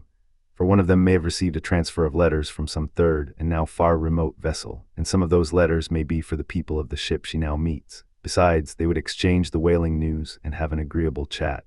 For not only would they meet with all the sympathies of sailors, but likewise with all the peculiar congenialities arising from a common pursuit and mutually shared privations and perils. Nor would difference of country make any very essential difference, that is, so long as both parties speak one language, as is the case with Americans and English. Though to be sure, from the small number of English whalers, such meetings do not very often occur, and when they do occur there's too apt to be a sort of shyness between them. For your Englishman is rather reserved, and your Yankee, he does not fancy that sort of thing in anybody but himself. Besides, the English whalers sometimes affect a kind of metropolitan superiority over the American whalers, regarding the long, lean Nantucketer, with his nondescript provincialisms, as a sort of sea peasant. But where this superiority in the English whalemen does really consist, it would be hard to say, seeing that the Yankees in one day, collectively, kill more whales than all the English collectively in 10 years. But this is a harmless little foible in the English whale hunters, which the Nantucketer does not take much to heart, probably because he knows that he has a few foibles himself. So then we see that of all ships separately sailing the sea, the whalers have most reason to be sociable, and they are so. Whereas some merchant ships crossing each other's wake in the mid-Atlantic will oftentimes pass on without so much as a single word of recognition, mutually cutting each other on the high seas like a brace of dandies in Broadway, and all the time indulging, perhaps, in finical criticism upon each other's rig. As for men of war, When they chance to meet at sea, they first go through such a string of silly bowings and scrapings, such a ducking of ensigns, that there does not seem to be much right down hearty goodwill and brotherly love about it at all. As touching slave ships meeting, why, they are in such a prodigious hurry, they run away from each other as soon as possible.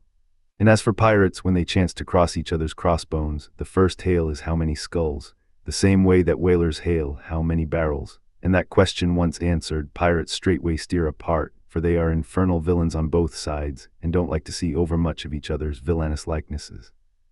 But look at the godly, honest, unostentatious, hospitable, sociable, free and easy whaler. What does the whaler do when she meets another whaler in any sort of decent weather? She has a gam, a thing so utterly unknown to all other ships that they never heard of the name even, and if by chance they should hear of it, they only grin at it and repeat gamesome stuff about spouters and blubber boilers and such like pretty exclamations. Why, it is that all merchant seamen, and also all pirates and man-of-war's men and slave ship sailors, cherish such a scornful feeling towards whale ships. This is a question it would be hard to answer, because in the case of pirates, say, I should like to know whether that profession of theirs has any peculiar glory about it. It sometimes ends in uncommon elevation indeed, but only at the gallows. And besides, when a man is elevated in that odd fashion, he has no proper foundation for his superior altitude. Hence, I conclude that in boasting himself to be high lifted above a whaleman, in that assertion the pirate has no solid basis to stand on. But what is a gam? You might wear out your index finger running up and down the columns of dictionaries and never find the word. Dr. Johnson never attained to that erudition. Noah Webster's Ark does not hold it. Nevertheless, the same expressive word has now for many years been in constant use among some 15,000 true-born Yankees. Certainly it needs a definition and should be incorporated into the lexicon. With that view, let me learnedly define it. Gam, noun, a social meeting of two or more whale ships, generally on a cruising ground, when after exchanging hails they exchange visits by boat's cruise, the two captains remaining for the time on board of one ship and the two chief mates on the other. There's another little item about gamming which must not be forgotten here. All professions have their own little peculiarities of detail, so has the whale fishery. In a pirate, man-of-war or slave ship, when the captain is rowed anywhere in his boat, he always sits in the stern sheets on a comfortable, sometimes cushioned seat there, and often steers himself with a pretty little milliner's tiller decorated with gay cords and ribbons. But the whale boat has no seat astern. No sofa of that sort whatever, and no tiller at all. High times indeed, if whaling captains were wheeled about the water on casters like gouty old aldermen in patent chairs. And as for a tiller, the whale boat never admits of any such effeminacy, and therefore as in gamming a complete boat's crew must leave the ship, and hence as the boat's steerer or harpooner is of the number, that subordinate is the steersman upon the occasion, and the captain, having no place to sit in, is pulled off to his visit all standing like a pine tree. And often you will notice that being conscious of the eyes of the whole visible world resting on him from the sides of the two ships, this standing captain is all alive to the importance of sustaining his dignity by maintaining his legs. Nor is this any very easy matter, for in his rear is the immense projecting steering oar hitting him now, and then in the small of his back, the after oar reciprocating by wrapping his knees in front. He is thus completely wedged before and behind, and can only expand himself sideways by settling down on his stretched legs. But a sudden, violent pitch of the boat will often go far to topple him, because length of foundation is nothing without corresponding breadth. Merely make a spread angle of two poles, and you cannot stand them up. Then again, it would never do in plain sight of the world's riveted eyes. It would never do, I say, for this straddling captain to be seen steadying himself the slightest particle by catching hold of anything with his hands. Indeed, as token of his entire buoyant self-command, he generally carries his hands in his trousers pockets, but perhaps being generally very large, heavy hands, he carries them there for ballast. Nevertheless, there have occurred instances, well authenticated ones too, where the captain has been known for an uncommonly critical moment or two, in a sudden squall say, to seize hold of the nearest oarsman's hair, and hold on there like grim death. Chapter 54, The Town Ho's Story. As told at the Golden Inn. The Cape of Good Hope and all the watery region round about there is much like some noted four corners of a great highway, where you meet more travelers than in any other part. It was not very long after speaking the Gawney that another homeward-bound whaleman, the Town Ho*, was encountered. She was manned almost wholly by Polynesians. In the short gam that ensued, she gave us strong news of Moby-Dick. To some, the general interest in the white whale was now wildly heightened by a circumstance of the Town Ho's story, which seemed obscurely to involve with the whale a certain wondrous, inverted visitation of one of those so-called judgments of God which at times are said to overtake some men. This latter circumstance, with its own particular accompaniments, forming what may be called the secret part of the tragedy about to be narrated, never reached the ears of Captain Ahab or his mates, for that secret part of the story was unknown to the captain of the Town-Ho himself. It was the private property of 3 Confederate white seamen of that ship, one of whom, it seems, communicated it to Tashtigo with Romish injunctions of secrecy, but the following night Tashtigo rambled in his sleep and revealed so much of it in that way, that when he was wakened he could not well withhold the rest. Nevertheless, so potent an influence did this thing have on those seamen in the Pequod who came to the full knowledge of it, and by such a strange delicacy. To call it so were they governed in this matter, that they kept the secret among themselves so that it never transpired abaft the Pequod's mainmast, interweaving in its proper place this darker thread with the story as publicly narrated on the ship. The whole of this strange affair I now proceed to put on lasting record. The ancient whale cry upon first sighting a whale from the masthead, still used by whalemen in hunting the famous Galapagos terrapin. For my humor's sake I shall preserve the style in which I once narrated it at Lima, to a lounging circle of my Spanish friends one Saint's Eve, smoking upon the thick gilt-tiled piazza of the Golden Inn. Of those fine cavaliers, the young Dons, Pedro and Sebastian, were on the closer terms with me, and hence the interluding questions they occasionally put, and which are duly answered at the time. Some 2 years prior to my first learning the events which I am about rehearsing to you, gentlemen, the Town-Ho sperm whaler of Nantucket was cruising in your Pacific here, not very many days' sail eastward from the eaves of this good Golden Inn. She was somewhere to the northward of the line. One morning, upon handling the pumps according to daily usage, it was observed that she made more water in her hold than common. They supposed a swordfish had stabbed her, gentlemen. But the captain, having some unusual reason for believing that rare good luck awaited him in those latitudes, and therefore being very averse to quit them, and the lake not being then considered at all dangerous, though indeed they could not find it after searching the hold as low down as was possible in rather heavy weather, the ship still continued her cruisings, the mariners working at the pumps at wide and easy intervals. But no good luck came. More days went by, and not only was the leak yet undiscovered, but it sensibly increased, so much so that now, taking some alarm, the captain, making all sail, stood away for the nearest harbor among the islands, there to have his hull hove out and repaired. Though no small passage was before her, yet if the commonest chance favored, he did not at all fear that his ship would founder by the way, because his pumps were of the best, and being periodically relieved at them, those 36 men of his could easily keep the ship free, never mind if the lake should double on her. In truth, well nigh the whole of this passage being attended by very prosperous breezes, the Town-Ho had all but certainly arrived in perfect safety at her port without the occurrence of the least fatality, had it not been for the brutal overbearing of Radney, the mate, a vineyarder, and the bitterly provoked vengeance of Steelkilt, a lakeman and desperado from Buffalo. Lakeman, Buffalo, pray what is a lakeman and where is Buffalo? Said Don Sebastian, rising in his swinging mat of grass. On the eastern shore of our Lake Erie, Don, but I crave your courtesy, maybe, you shall soon hear further of all that. Now, gentlemen, in square-sail brigs and 3-masted ships, well nigh as large and stout as any that ever sailed out of your old Callao to far Manila, this lakeman in the landlocked heart of our America had yet been nurtured by all those agrarian freebooting impressions popularly connected with the open ocean, for in their interflowing aggregate, those grand freshwater seas of ours, Erie and Ontario and Huron and Superior and Michigan, possess an ocean-like expansiveness, with many of the ocean's noblest traits, with many of its rimmed varieties of races and of climes. They contain round archipelagos of romantic isles, even as the Polynesian waters do, in large part are shored by 2 great contrasting nations, as the Atlantic is. They furnish long maritime approaches to our numerous territorial colonies from the east, dotted all round their banks. Here and there are frowned upon by batteries and by the goat-like craggy guns of lofty Mackinaw. They have heard the fleet thunderings of naval victories, at intervals. They yield their beaches to wild barbarians, whose red-painted faces flash from out their peltry wigwams. For leagues and leagues are flanked by ancient and unentered forests, where the gaunt pines stand like serried lines of kings in Gothic genealogies, those same woods harboring wild Afric beasts of prey, and silken creatures whose exported furs give robes to Tartar emperors. The paved capitals of Buffalo and Cleveland, as well as Winnebago villages, they float alike the full-rigged merchant ship, the armed cruiser of the state, the steamer, and the beach canoe. They are swept by borean and dismasting blasts as direful as any that lash the salted wave. They know what shipwrecks are, for out of sight of land, however inland, they have drowned full many a midnight ship with all its shrieking crew. Thus, gentlemen, though an inlander, Steelkilt was wild ocean born and wild ocean nurtured, as much of an audacious mariner as any. And for Radney, though in his infancy he may have laid him down on the lone Nantucket beach to nurse at his maternal sea, though in after life he had long followed our austere Atlantic and your contemplative Pacific, yet was he quite as vengeful and full of social quarrel as the backwoods seaman. Fresh from the latitudes of buckhorn-handled bowie knives, yet was this Nantucketer a man with some good-hearted traits, and this Lakeman a mariner, who though a sort of devil indeed, might yet by inflexible firmness, only tempered by that common decency of human recognition which is the meanest slave's right. Thus treated, this Steelkilt had long been retained harmless and docile. At all events he had proved so thus far, but Radney was doomed and made mad, and Steelkilt, but gentlemen, you shall hear.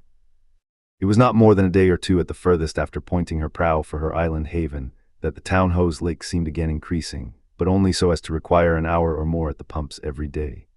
You must know that in a settled and civilized ocean like our Atlantic, for example, some skippers think little of pumping their whole way across it, though of a still, sleepy night, should the officer of the deck happen to forget his duty in that respect, the probability would be that he and his shipmates would never again remember it, on account of all hands gently subsiding to the bottom.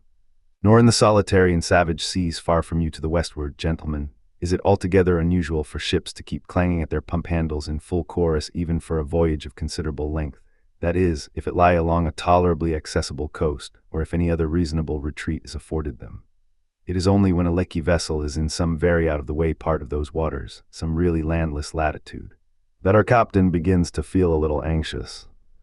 Much this way had it been with the Town Ho, so when her lake was found gaining once more, there was in truth some small concern manifested by several of her company, especially by Radney the mate. He commanded the upper sails to be well hoisted, sheeted home anew, and every way expanded to the breeze. Now this Radney, I suppose, was as little of a coward, and as little inclined to any sort of nervous apprehensiveness touching his own person as any fearless, unthinking creature on land or on sea that you can conveniently imagine, gentlemen. Therefore, when he betrayed this solicitude about the safety of the ship, some of the seamen declared that it was only on account of his being a part owner in her. So when they were working that evening at the pumps, there was on this head no small gamesomeness slyly going on among them, as they stood with their feet continually overflowed by the rippling clear water, clear as any mountain spring, gentlemen, that bubbling from the pumps ran across the deck, and poured itself out in steady spouts at the lee scupper holes.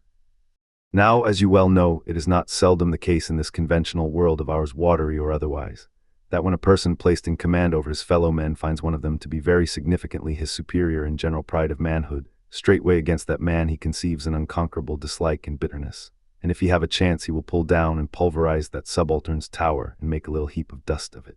Be this conceit of mine as it may.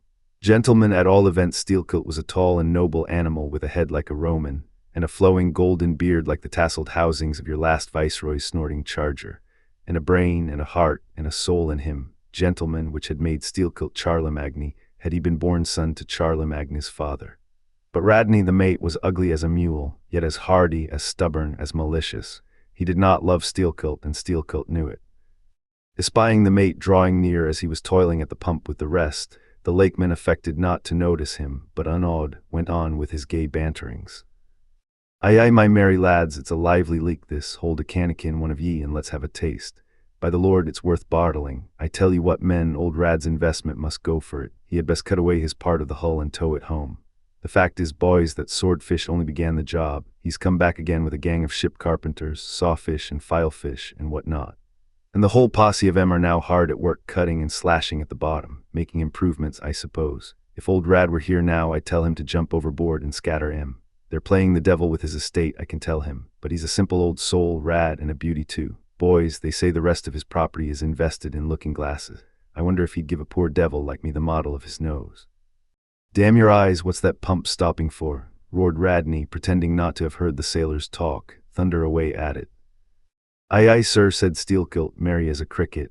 Lively, boys, lively now. And with that the pump clanged like 50 fire engines. The men tossed their hats off to it, and ere long that peculiar gasping of the lungs was heard, which denotes the fullest tension of life's utmost energies.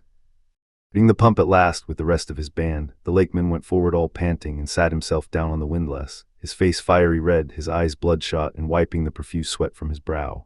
Now what cozening fiend it was, gentlemen, that possessed Radney to meddle with such a man in that corporeally exasperated state, I know not, but so it happened.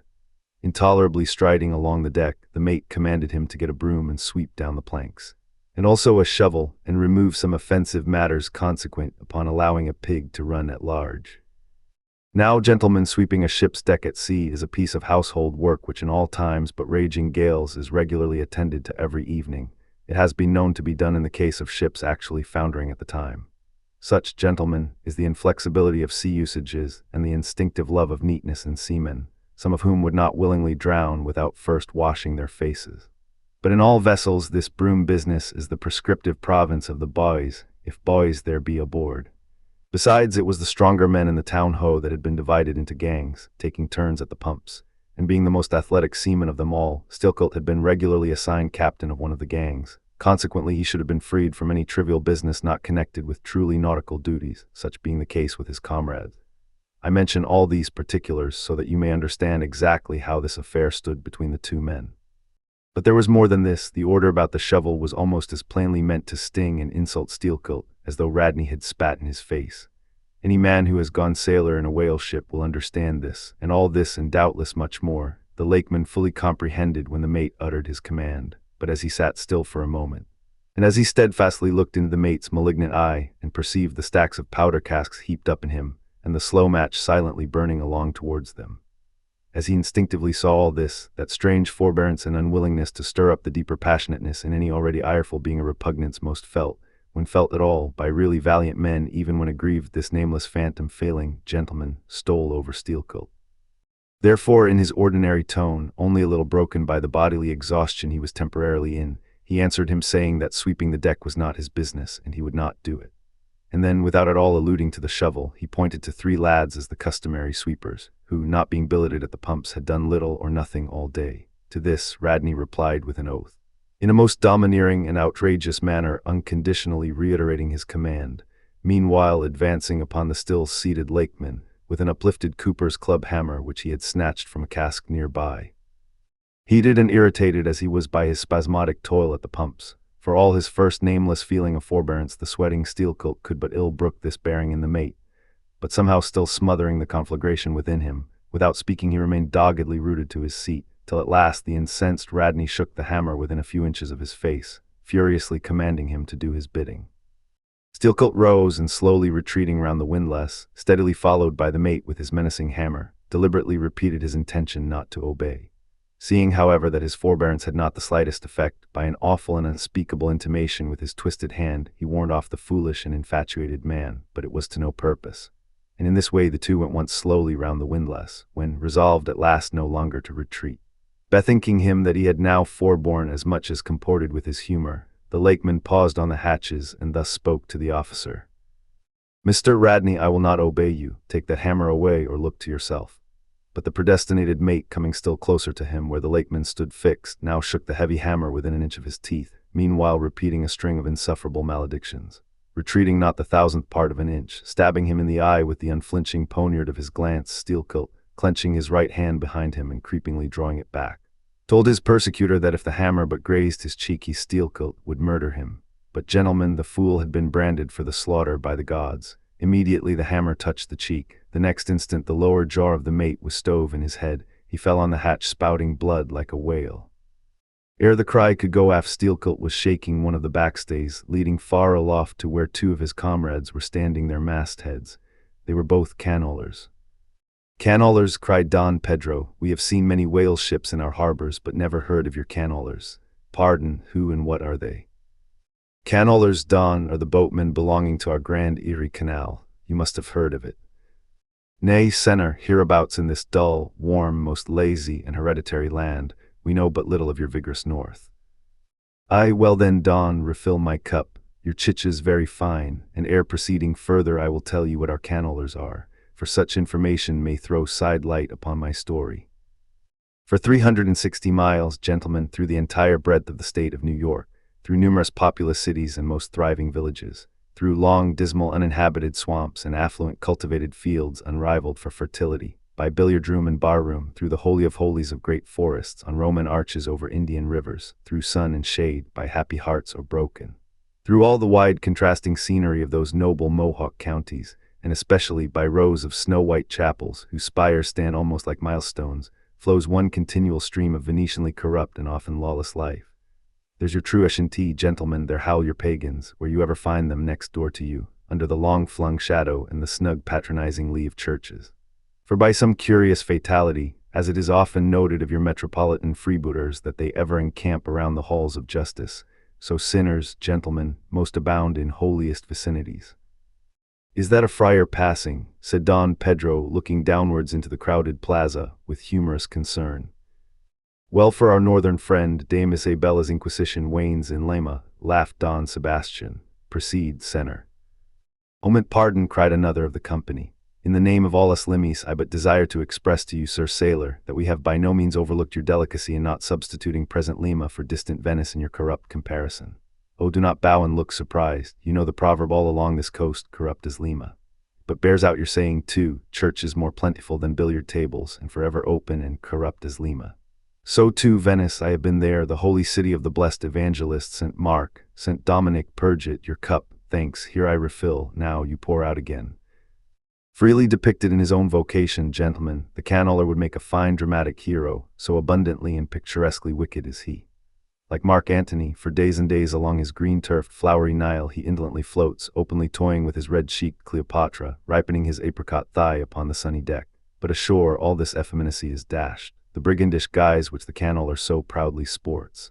His slouched and gaily ribboned hat betoken his grand features, a terror to the smiling innocence of the villages through which he floats. His swart visage and bold swagger are not unshunned in cities.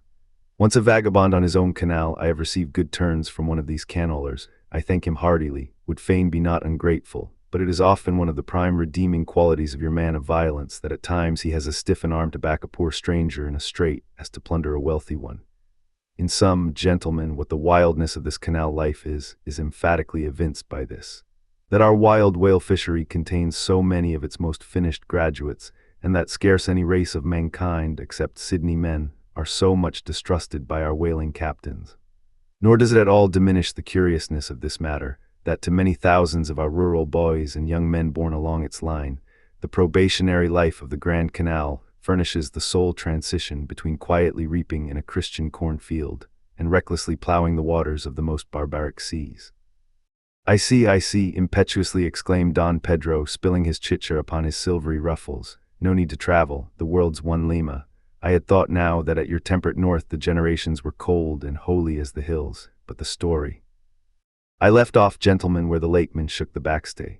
Hardly had he done so when he was surrounded by the 3 junior mates and the 4 harpooneers, who all crowded him to the deck. But sliding down the ropes like baleful comets, the 2 canollers rushed into the uproar and sought to drag their man out of it towards the forecastle. Others of the sailors joined with them in this attempt, and a twisted turmoil ensued, while standing out of harm's way. The valiant captain danced up and down with a whale pike, calling upon his officers to manhandle that atrocious scoundrel and smoke him along to the quarterdeck. At intervals he ran close up to the revolving border of the confusion, and prying into the heart of it with his pike, sought to prick out the object of his resentment. But Steelkilt and his desperadoes were too much for them all. They succeeded in gaining the forecastle deck, where, hastily slewing about 3 or 4 large casks in a line with the windlass, these sea Parisians entrenched themselves behind the barricade.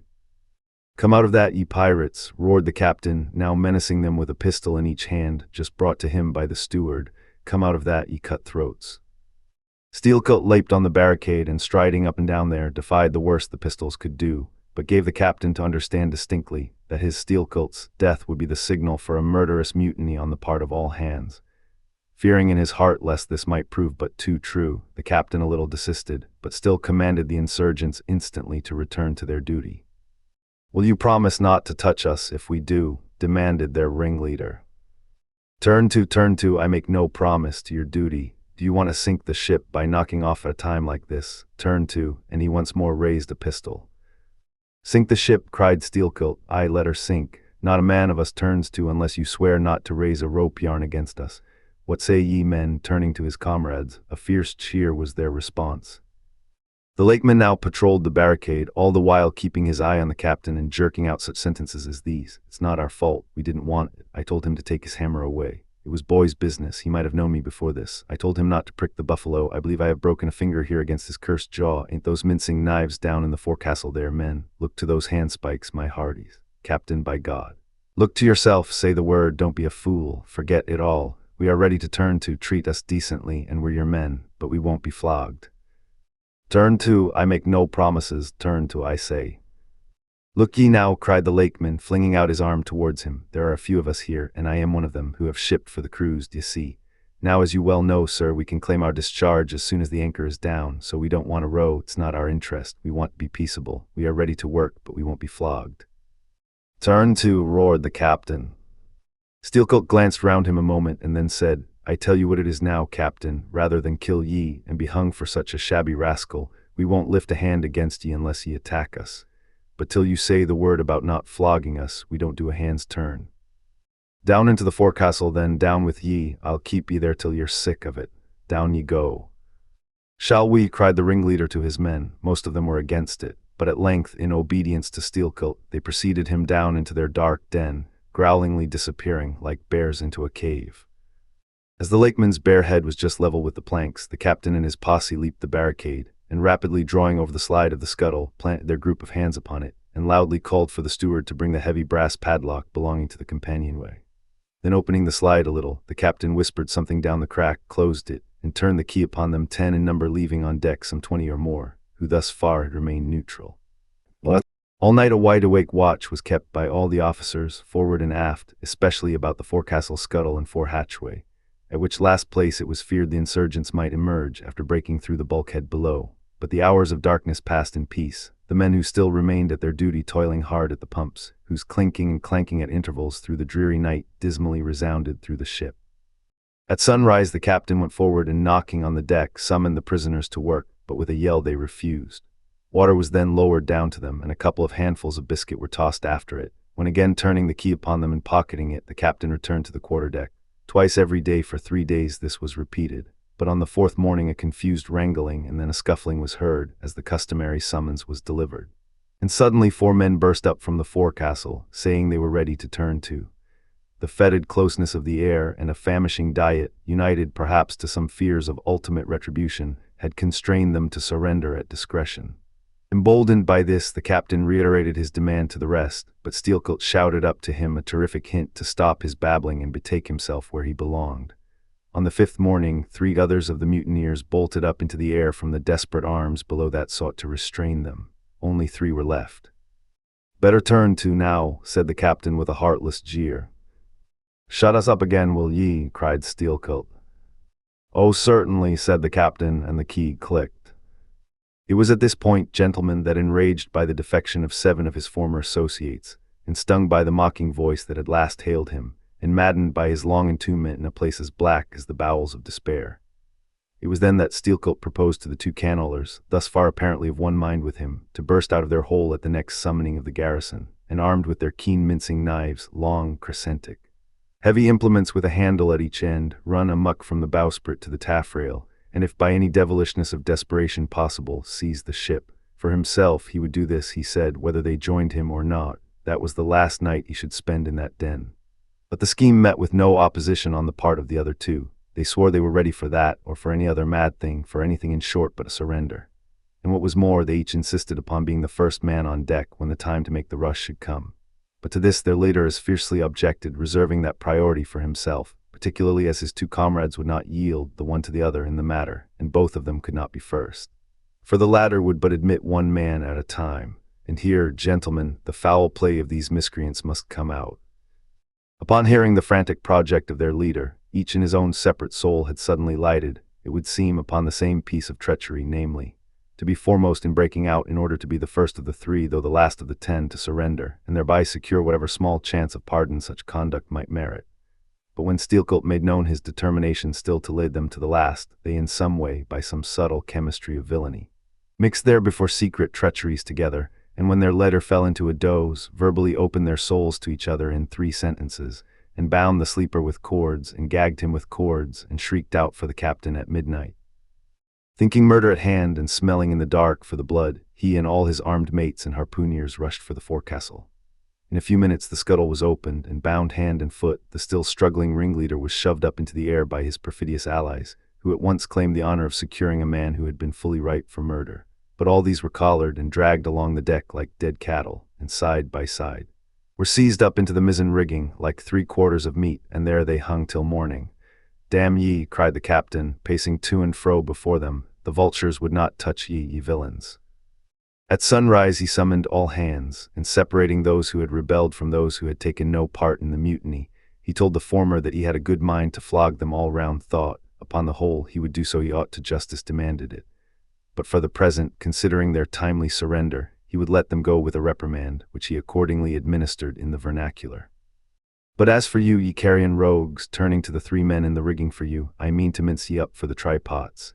And seizing a rope, he applied it with all his might to the backs of the 2 traitors, till they yelled no more, but lifelessly hung their heads sideways, as the 2 crucified thieves are drawn.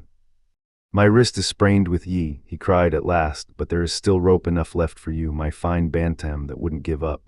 Take that gag from his mouth, and let us hear what he can say for himself.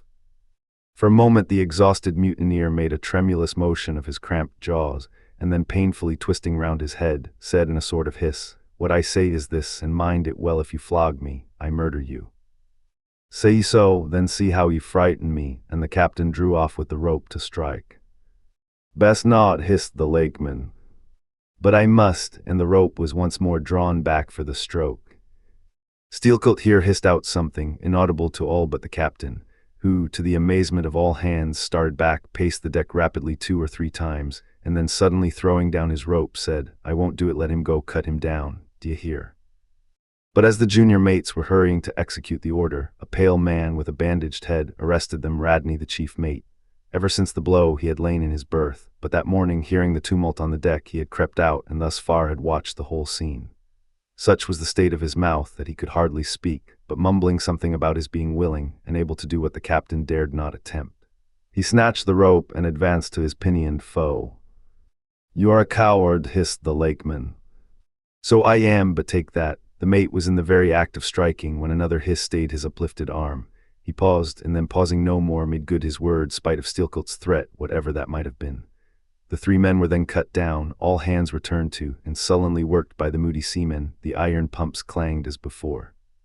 Just after dark that day, when one watch had retired below, a clamor was heard in the forecastle, and the 2 trembling traitors running up besieged the cabin door, saying they durst not consort with the crew.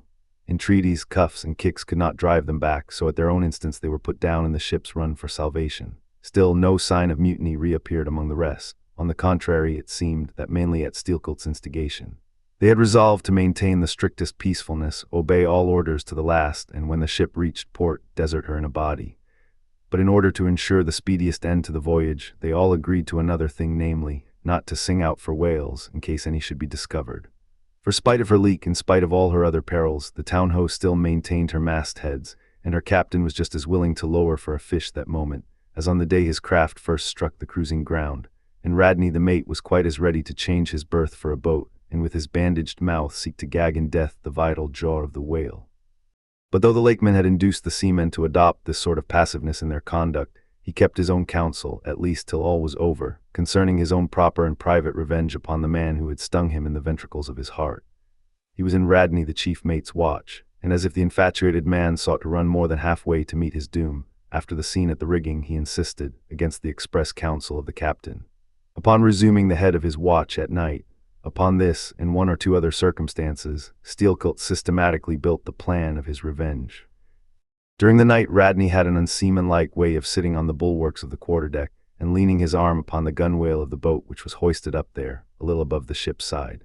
In this attitude, it was well known, he sometimes dozed. There was a considerable vacancy between the boat and the ship, and down between this was the sea. Steelcoat calculated his time, and found that his next trick at the helm would come round at 2 o'clock. In the morning of the 3rd day from that in which he had been betrayed. At his leisure, he employed the interval in braiding something very carefully in his watches below. "What are you making there?" said a shipmate. "What do you think? What does it look like?" "Like a lanyard for your bag, but it's an odd one, seems to me." "Yes, rather oddish," said the lakeman, holding it at arm's length before him, "but I think it will answer." "Shipmate, I haven't enough twine, have you any?" But there was none in the forecastle. "Then I must get some from old Rad," and he rose to go aft. "You don't mean to go a-begging to him," said a sailor. "Why not? Do you think he won't do me a turn when it's to help himself in the end, shipmate?" And going to the mate, he looked at him quietly and asked him for some twine to mend his hammock. It was given him. Neither twine nor lanyard were seen again, but the next night an iron ball, closely netted, partly rolled from the pocket of the lakeman's monkey jacket as he was tucking the coat into his hammock for a pillow, 24 hours after. His trick at the silent helm nigh to the man who was apt to doze over the grave, always ready dug to the seaman's hand. That fatal hour was then to come, and in the foreordaining soul of Steelkilt, the mate was already stark and stretched as a corpse, with his forehead crushed in. But gentlemen, a fool saved the would-be murderer from the bloody deed he had planned, yet complete revenge he had, and without being the avenger, for by a mysterious fatality, heaven itself seemed to step in to take out of his hands into its own the damning thing he would have done. It was just between daybreak and sunrise of the morning of the second day, when they were washing down the decks, that a stupid Tenerife man, drawing water in the main chains, all at once shouted out, "There she rolls! There she rolls! Jesu, what a whale!" It was Moby-Dick. "Moby-Dick," cried Don Sebastian, "St. Dominic, Sir Sailor, but do whales have christenings? Whom call you Moby-Dick?" "A very white and famous and most deadly immortal monster, Don, but that would be too long a story." "How, how," cried all the young Spaniards, crowding.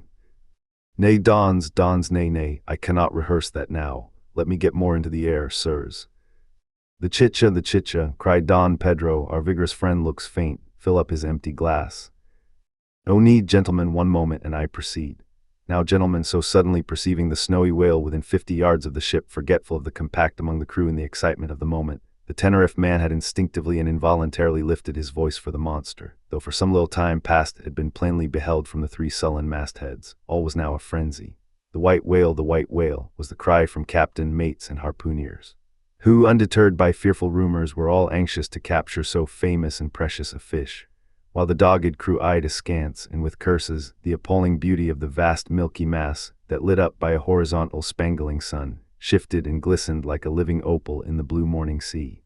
Gentlemen, a strange fatality pervades the whole career of these events, as if verily mapped out before the world itself was charted. The mutineer was the boatsman of the mate, and when fast to a fish, it was his duty to sit next him, while Radney stood up with his lance in the prow and haul in or slacken the line at the word of command. Moreover, when the 4 boats were lowered, the mates got the start, and none howled more fiercely with delight than did Steelkilt. As he strained at his oar, after a stiff pull their harpooner got fast, and spear in hand, Radney sprang to the bow. He was always a furious man, it seems, in a boat, and now his bandaged cry was to beach him on the whale's topmost back. Nothing loath, his boatsman hauled him up and up, through a blinding foam that blent 2 whitenesses together, till of a sudden the boat struck as against a sunken ledge, and kailing over, spilled out the standing mate. That instant, as he fell on the whale's slippery back, the boat righted and was dashed aside by the swell, while Radney was tossed over into the sea on the other flank of the whale. He struck out through the spray, and for an instant was dimly seen through that veil, wildly seeking to remove himself from the eye of Moby-Dick, but the whale rushed round in a sudden maelstrom, seized the swimmer between his jaws, and rearing high up with him, plunged headlong again and went down. Meantime, at the first tap of the boat's bottom, the lakeman had slackened the line so as to drop astern from the whirlpool. Calmly looking on, he thought his own thoughts, but a sudden, terrific downward jerking of the boat quickly brought his knife to the line. He cut it, and the whale was free. But at some distance, Moby-Dick rose again with some tatters of Radney's red woolen shirt caught in the teeth that had destroyed him. All 4 boats gave chase again, but the whale eluded them, and finally wholly disappeared. In good time, the town-ho reached her port, a savage, solitary place where no civilized creature resided. There, headed by the lakemen, all but 5 or 6 of the foremost men deliberately deserted among the palms, eventually, as it turned out, seizing a large double war canoe of the savages and setting sail for some other harbor. The ship's company being reduced to but a handful, the captain called upon the islanders to assist him in the laborious business of heaving down the ship to stop the leak. But to such unresting vigilance over their dangerous allies was this small band of whites necessitated, both by night and by day, and so extreme was the hard work they underwent, that upon the vessel being ready again for sea, they were in such a weakened condition that the captain durst not put off with them in so heavy a vessel. After taking counsel with his officers, he anchored the ship as far offshore as possible, loaded and ran out his 2 cannon from the bows, stacked his muskets on the poop, and warning the islanders not to approach the ship at their peril, took 1 man with him, and setting the sail of his best whaleboat, steered straight before the wind for Tahiti, 500 miles distant, to procure a reinforcement to his crew. On the 4th day of the sail, a large canoe was descried, which seemed to have touched at a low isle of corals. He steered away from it, but the savage craft bore down on him, and soon the voice of Steelkilt hailed him to heave to, or he would run him under water. The captain presented a pistol. With one foot on each prow of the yoked war canoes, the lakeman laughed him to scorn, assuring him that if the pistol so much as clicked in the lock, he would bury him in bubbles and foam. "What do you want of me?" cried the captain. "Where are you bound, and for what are you bound?" demanded Steelkilt. "No lies." "I am bound to Tahiti for more men." "Very good, let me board you a moment, I come in peace." With that he leaped from the canoe, swam to the boat, and climbing the gunwale, stood face to face with the captain. "Cross your arms, sir, throw back your head. Now, repeat after me. As soon as Steelkilt leaves me, I swear to beach this boat on yonder island and remain there 6 days. If I do not, may lightning strike me." "A pretty scholar," laughed the lakeman. "Adios, senor," and leaping into the sea, he swam back to his comrades. Watching the boat till it was fairly beached and drawn up to the roots of the cocoa-nut trees, Steelkilt made sail again and in due time arrived at Tahiti, his own place of destination. There luck befriended him. 2 ships were about to sail for France and were providentially in want of precisely that number of men which the sailor headed. They embarked, and so forever got the start of their former captain, had he been at all minded to work them legal retribution. Some 10 days after the French ships sailed, the whale boat arrived, and the captain was forced to enlist some of the more civilized Tahitians who had been somewhat used to the sea. Chartering a small native schooner, he returned with them to his vessel, and finding all right there, again resumed his cruisings. Where Steelkilt now is, gentlemen, none know, but upon the island of Nantucket, the widow of Radney still turns to the sea which refuses to give up its dead, still in dreams sees the awful white whale that destroyed him. Asterisk, asterisk, asterisk. "Are you through?" said Don Sebastian, quietly. "I am, Don." "Then I entreat you, tell me if to the best of your own convictions this your story is in substance really true. It is so passing wonderful. Did you get it from an unquestionable source? Bear with me if I seem to press. Also bear with all of us, Sir Sailor, for we all join in Don Sebastian's suit," cried the company with exceeding interest. "Is there a copy of the Holy Evangelists in the Golden Inn, gentlemen?" "Nay," said Don Sebastian, "but I know a worthy priest nearby who will quickly procure one for me. I go for it, but are you well advised? This may grow too serious." "Will you be so good as to bring the priest also, Don?" "Though there are no auto da face in Lima now," said one of the company to another, "I fear our sailor friend runs risk of the archiepiscopacy. Let us withdraw more out of the moonlight. I see no need of this." "Excuse me for running after you, Don Sebastian, but may I also beg that you will be particular in procuring the largest sized evangelists you can." Asterisk, asterisk, asterisk. "This is the priest, he brings you the evangelists," said Don Sebastian, gravely, returning with a tall and solemn figure. "Let me remove my hat. Now, venerable priest, further into the light, and hold the holy book before me that I may touch it. So help me heaven, and on my honor the story I have told ye, gentlemen, is in substance and its great items true. I know it to be true. It happened on this ball. I trod the ship. I knew the crew. I have seen and talked with Steelkilt since the death of Radney." Chapter 55 of the Monstrous Pictures of Whales. I shall ere long paint to you, as well as one can without canvas, something like the true form of the whale as he actually appears to the eye of the whaleman, when in his own absolute body the whale is moored alongside the whale ship, so that he can be fairly stepped upon there. It may be worthwhile, therefore, previously to advert to those curious imaginary portraits of him, which even down to the present day confidently challenge the faith of the landsman. It is time to set the world right in this matter, by proving such pictures of the whale all wrong. It may be that the primal source of all those pictorial delusions will be found among the oldest Hindu, Egyptian, and Grecian sculptures. For ever since those inventive but unscrupulous times when on the marble panelings of temples, the pedestals of statues, and on shields, medallions, cups, and coins, the dolphin was drawn in scales of chain armor like Saladin's, and a helmeted head like St. George's. Ever since then has something of the same sort of license prevailed, not only in most popular pictures of the whale, but in many scientific presentations of him. Now by all odds the most ancient extant portrait anyways purporting to be the whale's is to be found in the famous cavern pagoda of Elephanta in India. The Brahmins maintain that in the almost endless sculptures of that immemorial pagoda, all the trades and pursuits, every conceivable avocation of man, were prefigured ages before any of them actually came into being. No wonder then that in some sort our noble profession of whaling should have been there shadowed forth. The Hindu whale referred to occurs in a separate department of the wall, depicting the incarnation of Vishnu in the form of Leviathan, learnedly known as the Matsi avatar. But though this sculpture is half man and half whale, so as only to give the tail of the latter, yet that small section of him is all wrong. It looks more like the tapering tail of an anaconda than the broad palms of the true whale's majestic flukes. But go to the old galleries and look now at a great Christian painter's portrait of this fish, for he succeeds no better than the antediluvian Hindu. It is Guido's picture of Perseus rescuing Andromeda from the sea monster or whale. Where did Guido get the model of such a strange creature as that? Nor does Hogarth, in painting the same scene in his own Perseus Descending, make out one whit better. The huge corpulence of that Hogarthian monster undulates on the surface, scarcely drawing 1 inch of water. It has a sort of howdah on its back, and its distended tusked mouth into which the billows are rolling might be taken for the Trader's Gate leading from the Thames by water into the Tower.